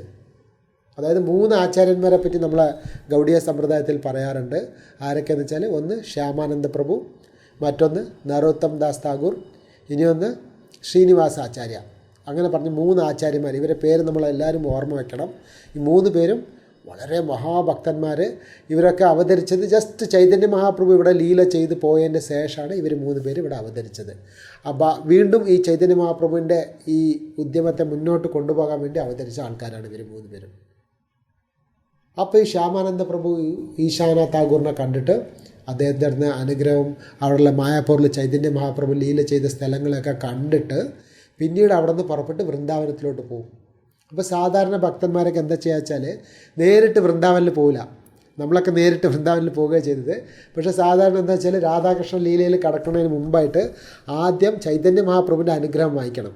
ആദ്യം മായാപ്പൂരിൽ പോയിട്ട് മഹാപ്രഭുവിൻ്റെ അനുഗ്രഹം, ചൈതന്യ മഹാപ്രഭുവിൻ്റെ അനുഗ്രഹം വാങ്ങിച്ചിട്ട് പിന്നീടാണ് രാധാകൃഷ്ണനെ കാണാൻ വേണ്ടി വൃന്ദാവനത്തിൽ പോകാറ് സാധാരണ. അപ്പോൾ ഇദ്ദേഹം അങ്ങനെ മായാപ്പൂരിൽ പോയി ചൈതന്യ മഹാപ്രഭുവിൻ്റെ അടുത്തൊക്കെ പ്രാർത്ഥിച്ചിട്ട് അവിടെ നിന്ന് അങ്ങനെ ഗയ എന്ന് പറയും. ഗയ എന്നുള്ള സ്ഥലത്ത് വിഷ്ണുവിൻ്റെ പാദമുണ്ട്. അവിടെയാണ് പോയിട്ട് ഈ മരിച്ചു പോയവർക്കൊക്കെ പിണ്ടപ്രദാനം ഗയയിൽ ചെയ്താൽ വളരെ വിശേഷമാണ്. പിതൃക്കൾക്കൊക്കെ ശാന്തി വരുമെന്ന് പറയും. ഗയയിൽ അവിടെ വിഷ്ണു ഭഗവാന്റെ പാദമുണ്ട്. അവിടെ പോയിട്ട് വിഷ്ണു പാദം ദർശനം ചെയ്ത് അവിടെ തൊഴുത് അവിടെ നിന്ന് പ്രാർത്ഥിച്ചിട്ട് അവിടെ നിന്ന് അങ്ങനെ വൃന്ദാവനത്ത് പോകുന്ന വഴിക്ക് കാശി വരും. കാശിയിൽ ആരാളുള്ളത്? കാശി വിശ്വനാഥ്, ശിവൻ. അവിടെയാണ് ഗംഗാ നദിയുണ്ട്. അതുമാത്രമല്ലാണ്ട് കാശിയിൽ ബിന്ദുമാധവൻ എന്ന് പറഞ്ഞ ഒരു ക്ഷേത്രം, വളരെ ഫേമസ് ആയിട്ടുള്ള ക്ഷേത്രമുണ്ട്, കാശി ബിന്ദുമാധവ. അവിടെ നിന്ന് അങ്ങനെ നേരിട്ട് വൃന്ദാവനത്തിൽ പോകും. വൃന്ദാവനത്തിൽ പോയിട്ട് വൃന്ദാവനത്തിൽ ആദ്യം പോകുന്നവരൊക്കെ എവിടെ ഇറങ്ങുകയെന്ന് വെച്ചാൽ വിശ്രം ഘാട്ട് എന്നൊരു സ്ഥലമുണ്ട്, യമുനാ നദി. ആ യമുനാ നദിക്കരയിൽ കുളിച്ചിട്ട് വിശ്രം ഘാട്ടിൽ കുളിച്ചിട്ട് അവിടെ നിന്ന് വൃന്ദാവനത്തിലുള്ള ആ ഡസ്റ്റ്, കൃഷ്ണൻ സാക്ഷാത്ത് നടന്നുപോയ ധൂളിയല്ലേ, ആ ധൂളിയൊക്കെ എടുത്ത് ശരീരത്തിലൊക്കെ തേച്ചിട്ട് അവിടെ കിടന്നു ഉരുളും വൃന്ദാവനത്തിൽ. അങ്ങനെ വൃന്ദാവനത്തിൽ കടന്നു പോയിട്ട് നേരെ അവിടെ ഗോവിന്ദ്ജി ടെമ്പിൾ പറഞ്ഞൊരു കൃഷ്ണൻ്റെ അമ്പലമുണ്ട്. ഗോവിന്ദ്ജി ടെമ്പിൾ, മെയിൻ കൃഷ്ണൻ്റെ ക്ഷേത്രം. അവിടെ പോയിട്ട് ഗോവിന്ദ്ജിയെ ദർശനം തൊഴുതിട്ട് വൃന്ദാവനത്തിലുള്ള സ്ഥലങ്ങളൊക്കെ കണ്ടിട്ട് നേരെ പോയി കണ്ടത് ജീവഗോസ്വാമിയുടെ അടുത്ത്. അപ്പോൾ ഈ 6 ഗോസ്വാമികൾ നമ്മളെ ഗൗഡിയ സമ്പ്രദായത്തിൽ മെയിനായിട്ടുള്ള ഒരു 6 ഗോസ്വാമികൾ. ആരൊക്കെയാണ് 6 ഗോസ്വാമികളുടെ പേര്? രൂപഗോസ്വാമി, രഘുനാഥ ഗോസ്വാമി, രഘുനാഥ് ദാസ് ഗോസ്വാമി, സനാതൻ ഗോസ്വാമി, ജീവഗോസ്വാമി, ഗോപാൽ ഭട്ടഗോസ്വാമി. അപ്പോൾ ഈ 6 പേര് നമ്മൾ എഴുതി വെച്ച് ഓർമ്മ വയ്ക്കണം. നമ്മളെ ഗോലോകത്തേക്ക് കൊണ്ടുപോകുന്ന ആൾക്കാരല്ലേ അവർ. അപ്പോൾ എല്ലാവരും എഴുതി വെച്ച് ഓർമ്മ വയ്ക്കണം ഈ 6 ഗോസ്വാമികളെ പേരുകൾ. അപ്പോൾ ഈ ഗോസ്വാമികളിൽ ഏറ്റവും ഇളയതായിട്ടുള്ള ഗോസ്വാമിയാണ് ജീവഗോസ്വാമി. അപ്പോൾ ഈ ജീവഗോസ്വാമിയാണ് നിറയെ ഗ്രന്ഥങ്ങൾ എഴുതിയിട്ടുള്ളത്. അത് എഴുതിയിട്ടുള്ള ശ്ലോകങ്ങൾ എത്രയോ ലക്ഷക്കണക്കിനുള്ള ശ്ലോകങ്ങൾ സംസ്കൃതത്തിൽ എഴുതിയിട്ടുണ്ട് ജീവഗോസ്വാമി. അപ്പോൾ ഈ ജീവഗോസ്വാമി എഴുതിയിട്ടുള്ള ശ്ലോകങ്ങൾ ഇന്നും വളരെ വളരെ സംസ്കൃത പണ്ഡിതന്മാർ ഇന്നും വായിക്കുന്നതും അദ്ദേഹത്തെ വളരെ മഹാനായിട്ടാണ് കാണുന്നത്. ജീവഗോസ്വാമി അദ്ദേഹത്തിന് സമമായിട്ടൊരു പണ്ഡിതന്മാർ ഇന്നും ഇതുവരെ വന്നിട്ടില്ല, ജനിച്ചിട്ടില്ല. ജീവഗോസ്വാമി 500 വർഷം മുന്നേ അന്ന് ഉണ്ടായിരുന്നു. അദ്ദേഹം സാക്ഷാത്ത് ചൈതന്യ മഹാപ്രഭുവിൻ്റെ ശിഷ്യനായിരുന്നു. ജീവഗോസ്വാമിയുടെ അടുത്താണ് ഈ ദുഃഖി കൃഷ്ണദാസ് പോയിട്ട് പഠിക്കാൻ വേണ്ടി പോകുന്നത്. അപ്പോൾ ഈ ജീവഗോസ്വാമിയുടെ അടുത്ത് ആ സമയത്ത് മറ്റ് 2 പേരും കൂടെ ഉണ്ടായിരുന്നു. ആരൊക്കെയാണത്? നരോത്തം ദാസ് താകൂർ, ശ്രീനിവാസ ആചാര്യ, 2 മഹാഭക്തന്മാർ. അപ്പോൾ ഇവർ 3 പേരും കൂടെ ജീവഗോസ്വാമിയുടെ അടുത്ത് പഠിക്കുകയാണ്. ശ്യാമാനന്ദ പ്രഭു, നരോത്തം ദാസ് താകൂർ, ശ്രീനിവാസ ആചാര്യ, ഇങ്ങനെ ഈ 3 പേരും ഈ ജീവഗോസ്വാമിയുടെ അതിൽ പഠിച്ചുകൊണ്ടിരിക്കും. അപ്പോൾ അങ്ങനെ ഈ ദുഃഖി കൃഷ്ണദാസ് അവിടെ ജീവഗോസ്വാമിയുടെ അടുത്ത് നിന്ന് എല്ലാ സേവകളും ചെയ്ത് അങ്ങനെ പഠിച്ചുകൊണ്ടിരിക്കും. അങ്ങനെ പഠിച്ചുകൊണ്ടിരിക്കുന്ന സമയത്ത് ഒരു ദിവസം ജീവഗോസ്വാമിയുടെ അടുത്ത് ചോദിക്കും, ജീവഗോസ്വാമി പ്രഭു, എനിക്കെന്തെങ്കിലും പർട്ടിക്കുലറായിട്ട് എനിക്കെന്തെങ്കിലും സേവ തരാനുണ്ടോ, ഞാൻ എന്തെങ്കിലും സേവ ചെയ്യാനുണ്ടോ എന്ന് ചോദിക്കും. അപ്പോൾ ജീവഗോസ്വാമി പറയും, നിനക്ക് സേവ ഉണ്ട്. നമ്മളിവിടെ ഉള്ളത് വൃന്ദാവനത്തിലുള്ളത് എന്തിനാ? രാധാകൃഷ്ണന് സേവ ചെയ്യാൻ. അപ്പോൾ രാധാകൃഷ്ണൻ നിത്യവും വന്ന് രാസലീല ചെയ്യുന്ന ഒരു സ്ഥലമുണ്ട്. ആ സ്ഥലത്തിന് എന്താ പറയുക? നിധിവൻ എന്ന് പറയും. ഇപ്പോഴും നമ്മൾ വൃന്ദാവനത്തിൽ പോയാൽ കാണാം രാസലീല നടന്ന സ്ഥലം നിധിവൻ. ആ നിധിവനിൽ പോയാൽ ഇപ്പോഴും നമ്മൾ പോയാൽ കാണാം, അവിടെ രാത്രി 7 മണിയാകുമ്പോൾ അതിൻ്റെ വാതിലൊക്കെ അടയ്ക്കും. വലിയ പരന്ന സ്ഥലം, കാടുമാരി ഉണ്ടാവും. അവിടുത്തെ ചെടികളൊക്കെ വളരെ സ്പെഷ്യലായിരിക്കും. അപ്പോൾ കുറേ പേര് നിങ്ങൾ കണ്ടവർക്കൊക്കെ അതിൻ്റെ ഓർമ്മ ഉണ്ടാവും എങ്ങനെയുണ്ടെന്ന്. അവിടുത്തെ മണ്ണ് വളരെ സോഫ്റ്റായിരിക്കും നിധിവനിൽ, അല്ലേ? അപ്പോൾ അവിടെ പോയിട്ട് അവിടെ ഇപ്പോഴും ആ രാത്രി 7 മണിക്ക് ശേഷമുള്ള ഒരു കുരങ്ങും ഒരു പൂച്ച ഒന്നും അകത്തുണ്ടാവില്ല, എല്ലാം പുറത്ത് വരും രാത്രി 7 മണിയാകുമ്പോൾ. അപ്പോൾ രാത്രി അവിടെ രാധാകൃഷ്ണന് കിടക്കാൻ വേണ്ടിയിട്ടുള്ള ബെഡുകൾ, അവർക്ക് കഴിക്കാനുള്ള ഭക്ഷണം, ലഡ്ഡു, അവർക്ക് ഉടുക്കാനുള്ള വസ്ത്രം, അതൊക്കെ അവിടെ ഇപ്പോഴും എടുത്തു വയ്ക്കാറുണ്ട്. എന്നിട്ട് രാത്രി അത് പൂജ കഴിഞ്ഞ് അവിടെ വാതിൽ അടച്ചിട്ട് താക്കോലിട്ട് പൂട്ടിയിട്ട് പുറത്ത് വരും. പുറത്ത് വന്നു കഴിഞ്ഞാൽ പിന്നെ പിറ്റേ ദിവസം രാവിലെ പോയിട്ടാണ് ആ ഗ്രൗണ്ട് മാരത്തെ വലിയ സ്ഥലം തുറന്ന് നോക്കുമ്പോൾ ആ ലഡ്ഡൊക്കെ കഴിച്ചിരിക്കും, ആ വസ്ത്രങ്ങൾ, ആ ബെഡൊക്കെ അങ്ങനെങ്കിലും മാഞ്ഞിരിക്കും. അത് ഇന്നും നമ്മൾ കാണാൻ പറ്റും. ഇത് യൂട്യൂബിൽ പോയാൽ അതിൻ്റെ വീഡിയോ ഉണ്ട്. ഇപ്പോഴും നിത്യം വൃന്ദാവനത്തിൽ രാസലീല നടന്നുകൊണ്ടിരിക്കുന്നത് എന്നുള്ളതിനൊരു സാക്ഷ്യമാണ് നിധിവനം. ഇപ്പോഴും ഭഗവാൻ നിത്യം അവിടെ വന്ന് രാസലീല ചെയ്യാറുണ്ട്. എന്നുവെച്ചാൽ ഭഗവാന്റെ ലീലകളൊക്കെ നിത്യമായ ലീലകളല്ലേ. അപ്പോൾ ആ നിധിവനത്തിൽ ഈ ജീവഗോസ്വാമി പറയും, ഈ ദുഃഖി കൃഷ്ണദാസിൻ്റെ അടുത്ത് പറയും, ദുഃഖി കൃഷ്ണ, നിത്യവും ഇപ്പോഴും രാധയും കൃഷ്ണനും മറ്റു ഗോപികളും വന്ന് രാസലീല ചെയ്യുന്ന സ്ഥലമാണല്ലോ ഈ നിധിവനം. അവിടെ പോയിട്ട് ഭഗവാന് രാസലീല ചെയ്യാൻ സൗകര്യമായിട്ട് ഇരിക്കാൻ വേണ്ടിയിട്ട് അവിടെയൊക്കെ നീ പോയി അടിച്ച് വാരാൻ പറയും. ചൂലുണ്ട് അടിച്ച് വാരാൻ. അപ്പോൾ ഈ ദുഃഖി കൃഷ്ണദാസിന് ഭയങ്കര സന്തോഷമായി. ബ്രഹ്മാദി ശിവൻ ബ്രഹ്മ എന്നുള്ള ദേവതകൾക്ക് പോലും കിട്ടാത്തൊരു അവകാശമല്ലേ ഇത്. ഭഗവാന്റെ കൃഷ്ണൻ്റെ പാദത്തിലെ ധൂളി കിട്ടാൻ വേണ്ടി ബ്രഹ്മാദി ദേവതകൾ കാത്തിരിക്കുകയാണ്, അല്ലേ? ഭഗവാന്റെ വിഷ്ണുവിൻ്റെ പാദത്ത് വരുന്ന തീർത്ഥാണല്ലോ ഗംഗാനദി. ആ ഗംഗാനദിയാണ് ബ്രഹ്മാവ് കഴുകുന്നത്. ആ കഴുകുന്ന ജലത്തിനെയാണ് ശിവൻ തലയിൽ വെച്ചിരിക്കുന്നത്. ഗംഗാധരൻ എന്ന് ശിവനൊരു പേരുണ്ടല്ലോ. അപ്പോൾ അങ്ങനത്തെ ഒരു ഭഗവാന്റെ കൃഷ്ണനും രാധാറാണിയും രാസലീല ചെയ്യുന്ന ആ സ്ഥലത്തിൽ അടിച്ചുവാരി ക്ലീൻ ചെയ്യാനുള്ളൊരു അവകാശം എനിക്ക് കിട്ടിയല്ലോ എന്നുള്ള ഭാഗ്യത്തിൽ, ആ സന്തോഷത്തിൽ ആ ശ്യാമാനന്ദ പ്രഭു, എന്താ പറയുക, ദുഃഖി കൃഷ്ണ, അതായത് ശ്യാമാനന്ദ പ്രഭു ദുഃഖി കൃഷ്ണ രണ്ടും ഒന്ന് തന്നെ. അപ്പോൾ ഞാൻ ഇടയ്ക്കിടയ്ക്ക് മാറ്റി പറയും. അപ്പോൾ ഈ ദുഃഖി കൃഷ്ണദാസ് അങ്ങനെയുള്ള ആ സന്തോഷത്തിൽ ആ ചൂലെടുത്തുകൊണ്ട് രാവിലെ പോയിട്ട് അവിടെ ഇങ്ങനെ അടിച്ചു വാരുമ്പോൾ ഓരോ സ്ഥലം ഇങ്ങനെ അടിച്ച് തൂത്ത് വാരുമ്പോൾ അതെൻ്റെ കണ്ണിലിങ്ങനെ വെള്ളം വരും. ഓ, ഈ സ്ഥലത്തായിരിക്കും രാധാറാണിയുടെ പാദം ചവിട്ടിയത്, ഈ സ്ഥലത്തായിരിക്കും ലളിതാ സഖി ചവിട്ടിയത്. അങ്ങനെ വെച്ചാൽ പ്രേമത്തിൽ അങ്ങനെ അടിച്ചടിച്ച് വാരിയിട്ട് ഇടയ്ക്കിടയ്ക്ക് ആ ചൂലെടുത്തിട്ട് തലയിൽ വെച്ച് ഇങ്ങനെ തട്ടുന്നു. അപ്പോൾ ഇത് കൃഷ്ണൻ്റെ പാദം തട്ടിയ ധൂളിയല്ലേ ഇത് എൻ്റെ തലയിൽ കിട്ടുന്ന പറഞ്ഞാൽ ഇടയ്ക്കിടയ്ക്ക് പാദം ഇങ്ങനെ തട്ടും. അങ്ങനെ വളരെ ഭക്തിയോടെ ദിവസം പോയിട്ട് ആ സ്ഥലം ഇങ്ങനെ അടിച്ച് ക്ലീൻ ചെയ്ത് ആ രാധാകൃഷ്ണൻ്റെ രാസലീല ചെയ്യുന്ന സ്ഥലമൊക്കെ ക്ലീൻ ചെയ്ത് വൃത്തിയാക്കി വെക്കുന്നു. എപ്പോഴും പ്രാർത്ഥിക്കും, രാധാറാണി എനിക്ക് എപ്പോഴാണ് നിൻ്റെ ദർശനം കിട്ടുക, എപ്പോഴാണ് എനിക്ക് കൃഷ്ണൻ്റെ രാസലീലയിൽ രാധാകൃഷ്ണന് സേവ ചെയ്യാനുള്ള ഭാഗ്യം കിട്ടുക എന്നുള്ള അങ്ങനെയുള്ള ആ ഭാവത്തോടെ കൂടെ അങ്ങനെ സേവ ചെയ്തുകൊണ്ടിരിക്കുമ്പോൾ ഒരു ദിവസം രാധാകൃഷ്ണൻ വളരെ സന്തോഷമായിരുന്നു. രാധാകൃഷ്ണന്മാർ വളരെ സിമ്പിളാണ്. ആരെങ്കിലും കുറച്ച് ഭക്തിയോടെ അവർക്ക് സേവ ചെയ്യണമെന്ന് കുറച്ച് ഭാവം ഉണ്ടെങ്കിൽ ഉടൻ തന്നെ അവർ സ്വീകരിക്കും. എന്നുവെച്ചാൽ രാധാറാണി വളരെ കൃപയാണ്, അപാരമായ കൃപ രാധാറാണി. ആരെങ്കിലും കുറച്ചൊന്ന് സേവ ചെയ്താൽ ഉടനെ രാധാറാണി പറയുന്നു കൃഷ്ണൻ്റെ അടുത്ത്, കൃഷ്ണ, ഈ ഭക്തൻ എനിക്ക് വേണ്ടി സേവ ചെയ്യേണ്ടത്, നീ ഇവനെ സ്വീകരിക്കണം, എന്നെക്കാളും ഉത്തമമായ സേവകനാണ്. അങ്ങനെ പറയത്ര രാധാറാണി കൃഷ്ണൻ്റെ അടുത്ത്. ഉടനെ കൃഷ്ണൻ അവിടുന്ന് ആ കുഴലിങ്ങനെ വായിക്കുമ്പോൾ ആ കുഴലിൽ നിന്നിരുന്ന ആ ഹരേ കൃഷ്ണ മന്ത്രം അങ്ങനെ വന്ന് ആ ജീവൻ അങ്ങനെ കെട്ടി മേലേക്ക് എടുത്തിട്ട് പോകുന്നു കൃഷ്ണൻ്റെ സേവയ്ക്ക് വേണ്ടിയിട്ട്. അപ്പോൾ ഈ രാധാകൃഷ്ണന്മാരെ ഇങ്ങനെ വളരെ സന്തോഷപ്പെട്ടിട്ട് ഈ രാധാകൃഷ്ണന്മാർ വിചാരിക്കും ഈ ശ്യാമാനന്ദ പ്രഭുവിന് ഒന്ന് ഈ ദുഃഖി കൃഷ്ണയ്ക്ക് ഒരു അനുഗ്രഹം കൊടുക്കണമെന്ന് വിചാരിക്കും അത്ര. അങ്ങനെ വിചാരിച്ച ആ സമയത്ത് എന്താകും, അവിടെ ഒരു ദിവസം ഇങ്ങനെ അടിച്ചു വാരിക്കൊണ്ടിരിക്കുമ്പോൾ, ഒരു സ്ഥലത്ത് ഇങ്ങനെ അടിച്ചു വാരിക്കൊണ്ടിരിക്കുമ്പോൾ അവിടെ ഒരു രാധാറാണിയുടെ ഒരു കാലിലിട്ടിരിക്കുന്ന പാദസരം, ആ പാദസരം താഴെ വീണ് കിടക്കുന്ന കണ്ടു. ആര്? ദുഃഖി കൃഷ്ണ, ശ്യാമാനന്ദ പ്രഭു എന്നുള്ള അദ്ദേഹം. അത് കാണുമ്പോൾ ഭയങ്കര സ്പെഷ്യൽ അമൂല്യമായ രത്നങ്ങൾ കൊണ്ട് അലങ്കാരം ചെയ്തിട്ടുള്ള ഒരു പാദസരം, കൊലുസ് എന്നൊക്കെ പറയില്ലേ, ആ പാദസരം കൈ കിട്ടി. അപ്പോൾ അതെടുത്തിട്ട് അയ്യോ ഇതാരോ ഇവിടെ മറന്ന് വീണ് പോയതായിരിക്കും. ശരി, ആരാണെങ്കിലും ശരി, അവർ തിരഞ്ഞു വരുമല്ലോ, ഇത്രയും വില കൂടിയ ഒരു സാധനം ആരും വിട്ടിട്ട് പോകില്ല. അപ്പോൾ ആരാണെങ്കിലും തിരഞ്ഞു വരുമ്പോൾ ഞാനപ്പോൾ അവരെ കയ്യിൽ ഏൽപ്പിക്കാൻ പറഞ്ഞ് അദ്ദേഹം കയ്യിലെടുത്തിട്ട് ആ മുണ്ടിൻ്റെ ഇതിലിങ്ങനെ കെട്ടി വെച്ചിട്ട് അദ്ദേഹം വീണ്ടും അടിച്ചു വാരിക്കൊണ്ട് വീട്ടിൽ പോവും, ആശ്രമത്തിൽ പോവും. കുറച്ച് കഴിഞ്ഞപ്പോണ്ട് അവിടെ രാധാറാണി വൃന്ദാവനത്തിൽ രാധാറാണി കാലിൽ നോക്കുമ്പോൾ രാധാറാണിയുടെ കാലിൽ ആ പാദസരം കാണില്ല. അപ്പോൾ രാധാറാണി പറയും, അയ്യോ ഇന്നലെ രാത്രി അവിടെ കൃഷ്ണൻ്റെ അവിടെ രാസലീലയ്ക്ക് വേണ്ടി പോയപ്പോൾ ആ പാദത്തിൽ നിന്ന് അഴിഞ്ഞ് അവിടെ വീണ് പോയിരിക്കുകയായിരിക്കും. ഓ സഖികളെ, നിങ്ങളൊന്ന് തിരഞ്ഞു നോക്കി, എവിടെ പോയി അതൊന്ന് കാണുന്നില്ലല്ലോ, ഒന്ന് ആരെങ്കിലും പോയി തിരഞ്ഞു നോക്കുമോ എന്ന് ചോദിക്കുമ്പോൾ രാധാറാണിക്ക് സേവ ചെയ്യാൻ എത്ര പേരുണ്ട്, എല്ലാവരും കാത്തിരിക്കല്ലേ രാധാറാണിൻ്റെ വായിൽ നിന്ന് വീണ് കിട്ടിയാൽ മതി, അയ്യോ എനിക്ക് കിട്ടുമോ ഭാഗ്യമെന്ന്. ഉടനെ വിശാഖ സഖി പറഞ്ഞുള്ള സഖി ഉടൻ തന്നെ അവിടെ നിന്ന് ഇറങ്ങി വരികയാണ്.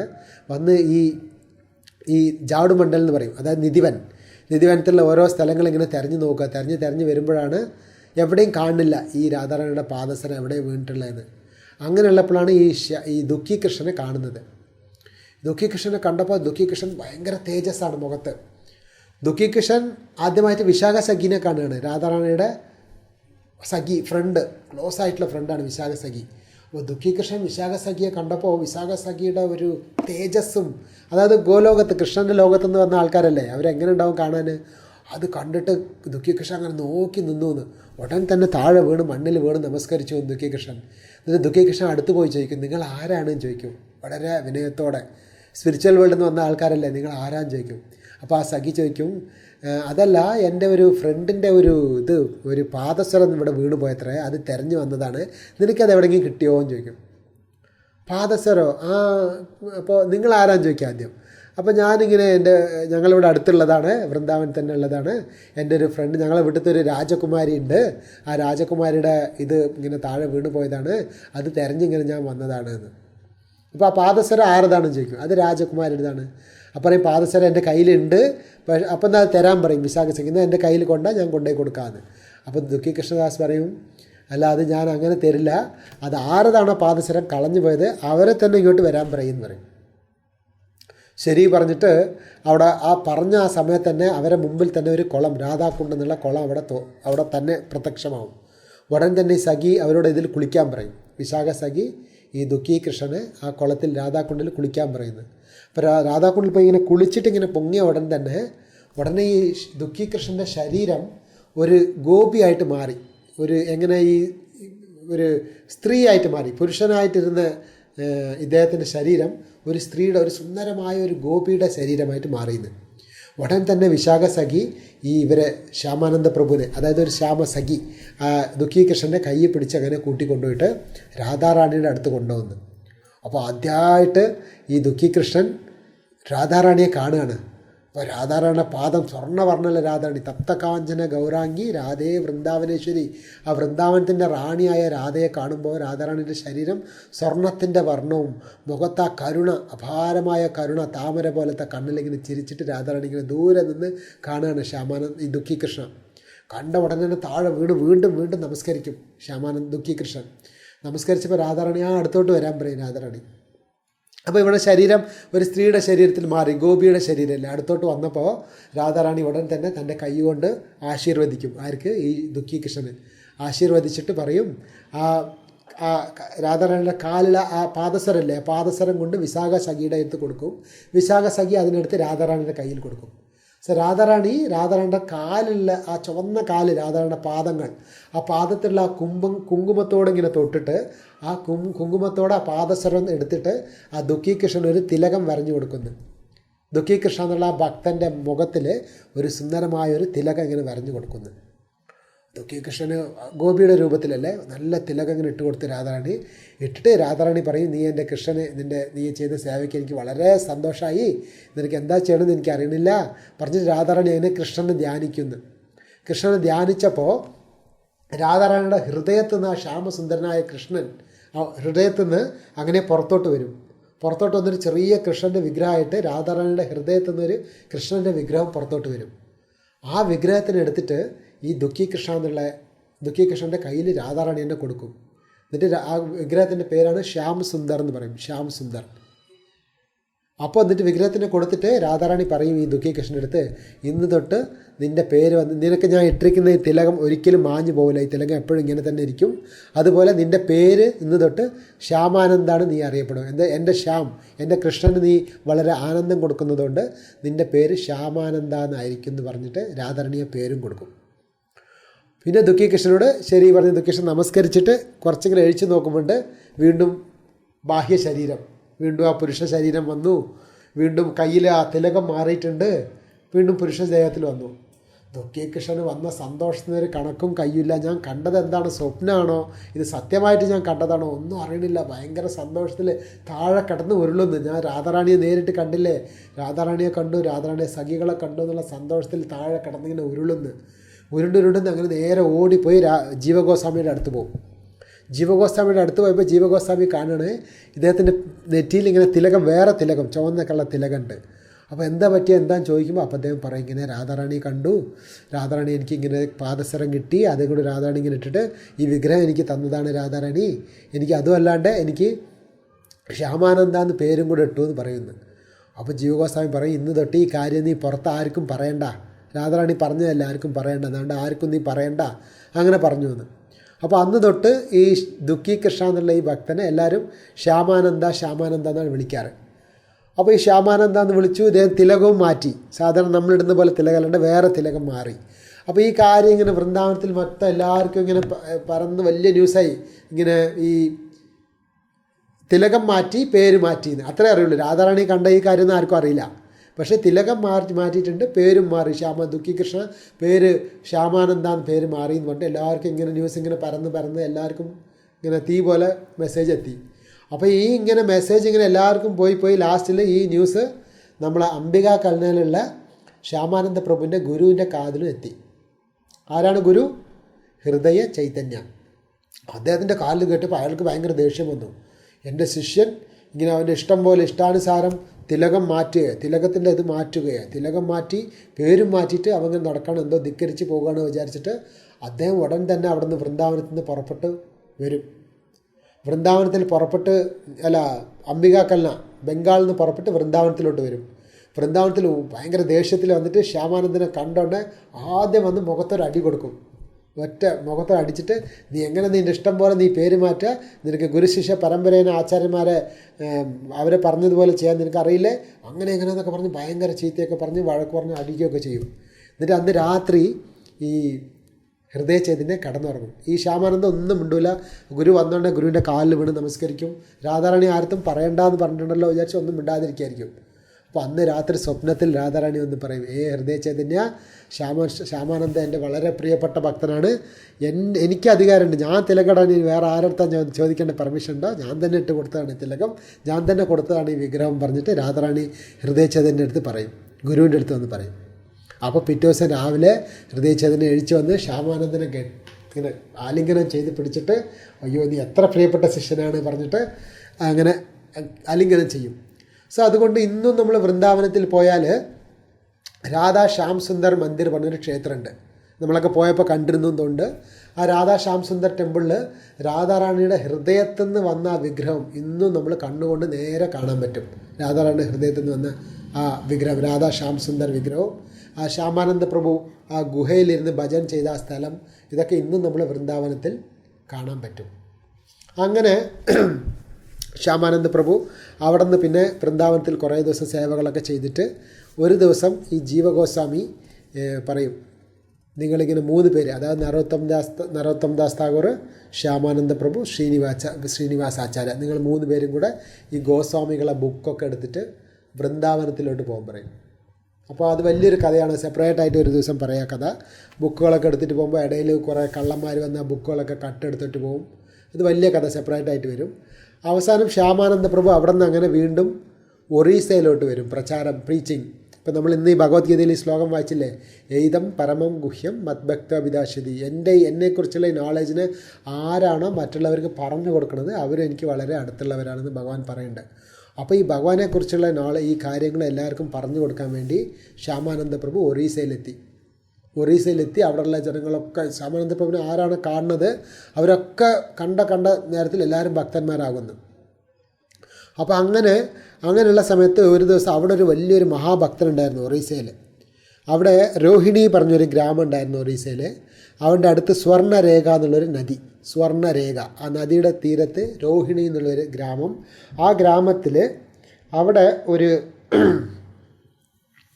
ഒരു ഡിവോട്ടി, ആ ഡിവോട്ടിൻ്റെ പേര് രസികാനന്ദ. അതായത് അച്യുതദേവ പറഞ്ഞൊരു ഭക്തനുണ്ടായിരുന്നു. ആ അച്യുതദേവ എന്നുള്ള ആൾക്ക് മകനായിട്ട് രസികാനന്ദ എന്നുള്ളൊരു മകൻ. അപ്പോൾ ഈ രസികാനന്ദ എന്നുള്ളത് നമ്മളെ ഗൗഡീയ സമ്പ്രദായത്തിലുള്ള വലിയൊരു ആചാര്യനാണ് രസികാനന്ദ പ്രഭു. അപ്പോൾ അദ്ദേഹം ഇങ്ങനെ ഭഗവാന്റെ ഭക്തിയിൽ ധ്യാനമായിരിക്കുമ്പോൾ അദ്ദേഹത്തെ ഒരു ഗുരുവിനെ ആലോചിച്ചിരിക്കുന്ന സമയത്ത് ഒരു അശരീരി പോലെ കേൾക്കും ആകാശത്തുനിന്ന്, രസികാനന്ദ, നീ വിഷമിക്കണ്ട, നിനക്ക് ഗുരുവായിട്ട് ഞാനൊരാളെ പറഞ്ഞയക്കുന്നുണ്ട്, അദ്ദേഹം നാളെ നിന്നെ വന്ന് കാണുമെന്ന് പറയും. അപ്പോൾ ആരാണ് പേര്? ശ്യാമാനന്ദ പ്രഭു എന്ന് പറയും. പറഞ്ഞതുപോലെ പിറ്റേ ദിവസമാണ് ഈ ശ്യാമാനന്ദ പ്രഭു ആ വഴി കൂടെ ഇങ്ങനെ വരുമ്പോഴാണ് ഈ രസികാനന്ദ പ്രഭു പോയി ശ്യാമാനന്ദ പ്രഭുവിനെ കാണുക. ഉടൻ തന്നെ ശ്യാമാനന്ദ പ്രഭുവിൻ്റെ കാലിൽ വീണ് നമസ്കരിച്ച് ആ ശ്യാമാനന്ദ പ്രഭുവിൻ്റെ ശിഷ്യനായിട്ട് രസികാനന്ദ പ്രഭു വരും. പിന്നീട് രസികാനന്ദ പ്രഭുവും ശ്യാമാനന്ദ പ്രഭുവും കൂടെ ചേർന്നിട്ട് ആ ഒറീസ മൊത്തം, ഉത്കൽ ദേശം എന്നാണ് പറയുക പണ്ട് കാലത്ത്, ഉത്കൽ ദേശം മൊത്തം എല്ലാവർക്കും ജഗന്നാഥനെ പറ്റി പറഞ്ഞ്, ജഗന്നാഥൻ്റെ ലീലകളെ പറ്റി പറഞ്ഞ് ജഗന്നാഥൻ്റെ ഭക്തന്മാരാക്കി മാറ്റിയെന്ന് ഒറീസ ഗ്രാമത്തിൽ മൊത്തം. പിന്നെ അവിടെ നിന്ന് ശ്യാമാനന്ദ പ്രഭു അങ്ങനെ ബലറാംപൂർ എന്നുള്ളൊരു സ്ഥലത്ത് പോയിട്ട് അവിടെയുള്ള ജനങ്ങളൊക്കെ ഭക്തന്മാരാക്കി മാറ്റി. പിന്നെ അവിടെ നിന്ന് ശ്യാമാനന്ദ പ്രഭു നരസിംഹപൂർ എന്നുള്ള സ്ഥലത്ത് പോയിട്ട് അവിടെ കുറേ നാസ്തികന്മാരുണ്ടായിരുന്നു. ആ നാസ്തികന്മാരൊക്കെ ശ്യാമാനന്ദ പ്രഭുവിനെ കണ്ട കാഴ്ച കൊണ്ട് അവരൊക്കെ ഹൃദയം മാറി, അവരൊക്കെ ഭക്തന്മാരായി മാറിയെന്ന്. അങ്ങനെ അത് കഴിഞ്ഞിട്ട് പിന്നെ ഗോപി വല്ലപ്പൂർ എന്നുള്ളൊരു സ്ഥലത്ത് പോയിട്ട് അവിടെ ശ്യാമാനന്ദ പ്രഭു ഒരു കീർത്തനം ചെയ്യും. ആ കീർത്തനം ചെയ്തപ്പോൾ ലക്ഷക്കണക്കിന് ആൾക്കാർ അവിടെ വന്നിരുന്നു കീർത്തനത്തിൽ. അപ്പോൾ ആ കീർത്തനത്തിൽ സാക്ഷാത്ത് ചൈതന്യ മഹാപ്രഭു, നിത്യാനന്ദ പ്രഭു ആരൊക്കെയാണ് അവതാരം ചെയ്ത് പോയത് അവർ വീണ്ടും തിരിച്ചെത്തി ശ്യാമാനന്ദ പ്രഭുവിൻ്റെ അവിടെ കീർത്തനത്തിൽ. ഗോപി വല്ലപ്പൂർ എന്നുള്ള സ്ഥലത്ത് അവിടെ കീർത്തനം ചെയ്തപ്പോൾ ചൈതന്യ മഹാപ്രഭു, നിത്യാനന്ദ പ്രഭു, അദ്വൈതാചാര്യ അവരൊക്കെ മറഞ്ഞു പോയവർ അവരൊക്കെ വീണ്ടും എല്ലാവരും കണ്ണു മുന്നിൽ അവതരിച്ചു എന്ന് ശ്യാമാനന്ദ പ്രഭുവിൻ്റെ ഭക്തിക്ക് സംതൃപ്തിപ്പെട്ടിട്ട്. അപ്പോൾ അവിടെ എന്ത് ചെയ്തു, അവിടെ ഉണ്ടായിരുന്ന ഒരു ഭക്തൻ ആ വന്നിട്ടുള്ള ഭക്തന്മാരൊക്കെ വീണ്ടും കാണാൻ കിട്ടില്ലല്ലോ പറഞ്ഞിട്ട് ആ എല്ലാ ഭക്തന്മാരെയും പാദങ്ങൾ കഴുകാൻ പറഞ്ഞു, കഴുകിയ വെള്ളം കളക്ട് ചെയ്യാൻ പറഞ്ഞു. എന്താ വെച്ചാൽ എപ്പോഴും കിട്ടൂലല്ലേ, മരിച്ചു എന്ന് പറയാൻ പാടില്ല, അവതാരം കഴിഞ്ഞ് പോയിട്ടുള്ള ആൾക്കാരൊക്കെ വീണ്ടും തിരിച്ച് കാണുക വെച്ചാൽ എന്താ ഭാഗ്യം. ഉടനെ എന്ത് ചെയ്തു, മഹാപ്രഭുവിൻ്റെയും നിത്യാനന്ദ പ്രഭുവിൻ്റെയും അവിടെ വന്നിട്ടുള്ള എല്ലാ ഭക്തന്മാരുടെയും പാദങ്ങൾ കഴുകിയിട്ട് ആ വെള്ളത്തിനെ എടുത്ത് വെച്ചിട്ടുണ്ട്. ആ വെള്ളം 4 ലക്ഷം ഭക്തന്മാരെ പാദം കഴുകിയ വെള്ളം ഇന്നും നമ്മൾ ആ ഗോപി വല്ലപ്പൂർ എന്നുള്ള സ്ഥലത്ത് പോയാൽ നമുക്ക് കിട്ടും. അവിടെ ഇന്നും വെച്ചിട്ടുണ്ട്, ഒരു വലിയ ചട്ടിയിൽ ആ വെള്ളം ഇങ്ങനെ വെച്ചിട്ടുണ്ട്. ഇപ്പോഴും നമ്മൾ പോയാൽ കിട്ടും. നമ്മൾ കൽക്കട്ടയ്ക്ക് അടുത്ത് ഖരഗ്പൂർ എന്നുള്ളൊരു സ്ഥലമുണ്ട്. ആ ഖരഗ്പൂറിന് അടുത്താണ് ഈ ഗോപി വല്ലപ്പൂർ എന്നുള്ള സ്ഥലം. സോ നമ്മൾ എപ്പോഴെങ്കിലും നമുക്ക് അങ്ങോട്ട് പോകാനൊരു അവകാശം ചൈതന്യ മഹാപ്രഭു തരികയാണെങ്കിൽ നമ്മൾ ഈ ഗോപി വല്ലപ്പൂർ എന്നുള്ള സ്ഥലത്ത് നമ്മൾ പോകാം. അവിടെ പോയിട്ട് ആ മഹാപ്രഭുവും എല്ലാ ഭക്തന്മാരും പാദം കഴുകിയ വെള്ളം നമുക്കൊരു ഡ്രാപ്പ് കിട്ടുകയാണെങ്കിൽ നമ്മളെ ജീവിതം സക്സസ് ആയി.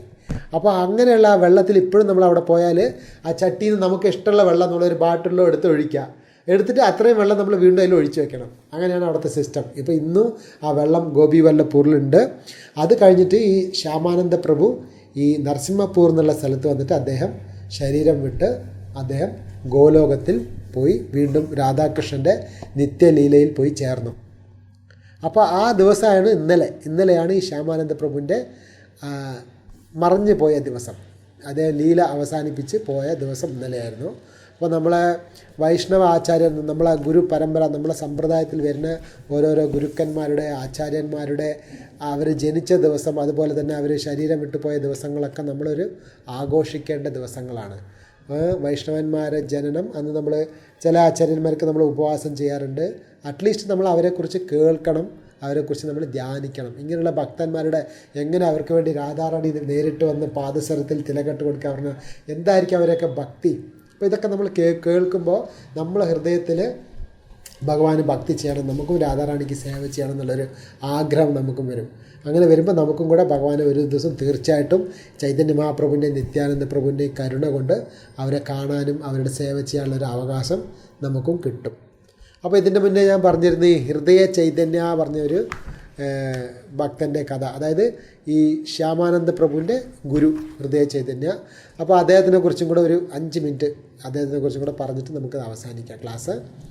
അപ്പോൾ ബംഗാളിൽ ഈ അംബിക കൽന എന്നുള്ള സ്ഥലത്തിൽ അവിടെ ഉണ്ടായിരുന്ന ഒരു ആചാര്യൻ്റെ പേര് ഗൗരിദാസ് പണ്ഡിറ്റ് എന്ന് പറയും. ഗൗരിദാസ് പണ്ഡിറ്റ്. അപ്പോൾ ഈ ഗൗരിദാസ് പണ്ഡിറ്റ് ആരാന്ന് വെച്ചാൽ കൃഷ്ണലീലയിൽ കൃഷ്ണൻ വൃന്ദാവനത്തിൽ അവതരിച്ചുള്ളപ്പോൾ കൃഷ്ണൻ്റെ ഒരു വളരെ ക്ലോസ് ആയിട്ടുള്ളൊരു ഫ്രണ്ട്, അദ്ദേഹത്തിൻ്റെ പേര് സുബല എന്ന് പറയും, സുബല സഖ. അപ്പോൾ ഈ സുബല എന്നുള്ള സഖനായിട്ടുള്ള ഫ്രണ്ടാണ് ചൈതന്യ മഹാപ്രഭുവിൻ്റെ ലീലയിൽ ഗൗരിദാസ് പണ്ഡിറ്റ് പറഞ്ഞിട്ട് അവതരിക്കുന്നത്. അപ്പോൾ അദ്ദേഹം വളരെ ചൈതന്യ മഹാപ്രഭുവിൻ്റെ നിത്യാനന്ദപ്രഭുവും വളരെ ഭക്തനായിരുന്നു. അദ്ദേഹം ഒരു സെക്കൻഡ് ചൈതന്യ മഹാപ്രഭു നിത്യാനന്ദപ്രഭുവിൻ്റെ ഓർമ്മിക്കാതിരിക്കില്ല, എപ്പോഴും മഹാപ്രഭുവിൻ്റെ സേവയിൽ തന്നെ ഇരിക്കും. ഒരു ദിവസം ചൈതന്യ മഹാപ്രഭു വിചാരിച്ചു, ചൈതന്യ മഹാപ്രഭുവിൻ്റെ നവദ്വീപത്തിലുള്ള ലീലകൾ, അതായത് ഭഗവാൻ കൃഷ്ണൻ തന്നെയാണ് 500 വർഷം മുന്നേ ചൈതന്യ മഹാപ്രഭുവായിട്ട് അവതരിച്ചത്. അപ്പോൾ അദ്ദേഹം എങ്ങനെ വൃന്ദാവനത്തിൽ കൃഷ്ണൻ എങ്ങനെ വെണ്ണ മോഷ്ടിച്ചു, എങ്ങനെയൊക്കെ ലീലകൾ ചെയ്തു, അതുപോലെ ലീലകൾ നമുക്ക് ചൈതന്യ മഹാപ്രഭുവിൻ്റെ ലീലകൾ നമുക്ക് കേൾക്കാം. അപ്പോൾ അങ്ങനെയുള്ള ചൈതന്യ മഹാപ്രഭു അദ്ദേഹം നമ്മളെപ്പോലെയുള്ള പാവികളെയൊക്കെ ഉദ്ധാരണം ചെയ്യാൻ വേണ്ടിയിട്ട് മഹാപ്രഭു തൻ്റെ 24ാമത്തെ വയസ്സിൽ തൻ്റെ ചെറുപ്പക്കാരിയായ ഭാര്യയും വീടും ഒക്കെ വിട്ടിട്ട് സന്യാസം എടുക്കുക ചെയ്തു മഹാപ്രഭു. സന്യാസം എടുത്തിട്ട് തലമുടിയൊക്കെ ഷേവിങ് ചെയ്തിട്ട് സന്യാസിയായിട്ട് വന്ന് ഫുള്ളി നാമം കൃഷ്ണഭക്തിനെ ഈ ഇന്ത്യ മൊത്തം പ്രചാരം ചെയ്തു ചൈതന്യ മഹാപ്രഭു. അപ്പോൾ ഈ ചൈതന്യ മഹാപ്രഭു ഈ സന്യാസം എടുക്കാൻ വേണ്ടി വരുന്ന സമയത്ത് ചൈതന്യപ്പൻ്റെ കൂടെയുള്ള ഭക്തന്മാർക്കൊക്കെ ഭയങ്കര സങ്കടം. മഹാപ്രഭു സന്യാസിയായി എങ്ങനെ നമ്മളത് കാണാൻ പറ്റുക, അവരെ ചെറുപ്പക്കാരിയായിട്ടുള്ള ഒരു ഭാര്യ, ചെറുപ്പത്തിലുള്ള അമ്മ, ഇവരൊക്കെ വിട്ടിട്ടാണല്ലോ മഹാപ്രഭു സന്യാസം എടുക്കുന്നത്. ആർക്ക് വേണ്ടിയിട്ട്? നമുക്ക് വേണ്ടിയിട്ട്. നമ്മളെയൊക്കെ ഈ സംസാരം ഈ കഷ്ടത്തിൽ നിന്ന് വിടുവിക്കാൻ വേണ്ടിയിട്ടാണല്ലോ ഭഗവാൻ ഇങ്ങനെ ഇത് ചെയ്യണത് എന്നുള്ള വിചാരിച്ചിട്ട് അപ്പോൾ ചൈതന്യ മഹാപ്രഭു ഒരു ചില അടുത്തുള്ള ഭക്തന്മാർക്ക് മാത്രം മഹാപ്രഭു പറയും, ഇങ്ങനെ ഞാനിങ്ങനെ സന്യാസം എടുക്കാൻ പോകുന്നുണ്ടെന്ന് പറയും. അപ്പോൾ ആ സന്യാസം എടുക്കണമെന്നുള്ള കാര്യം പറയാൻ വേണ്ടിയിട്ട് ചൈതന്യ മഹാപ്രഭു ഈ ഗൗരിദാസ് പണ്ഡിറ്റിൻ്റെ വീട്ടിലോട്ട് വരികയാണ്. ചൈതന്യ മഹാപ്രഭു നിത്യാനന്ദ പ്രഭു രണ്ടുപേരും കൂടെ ആയിട്ട്.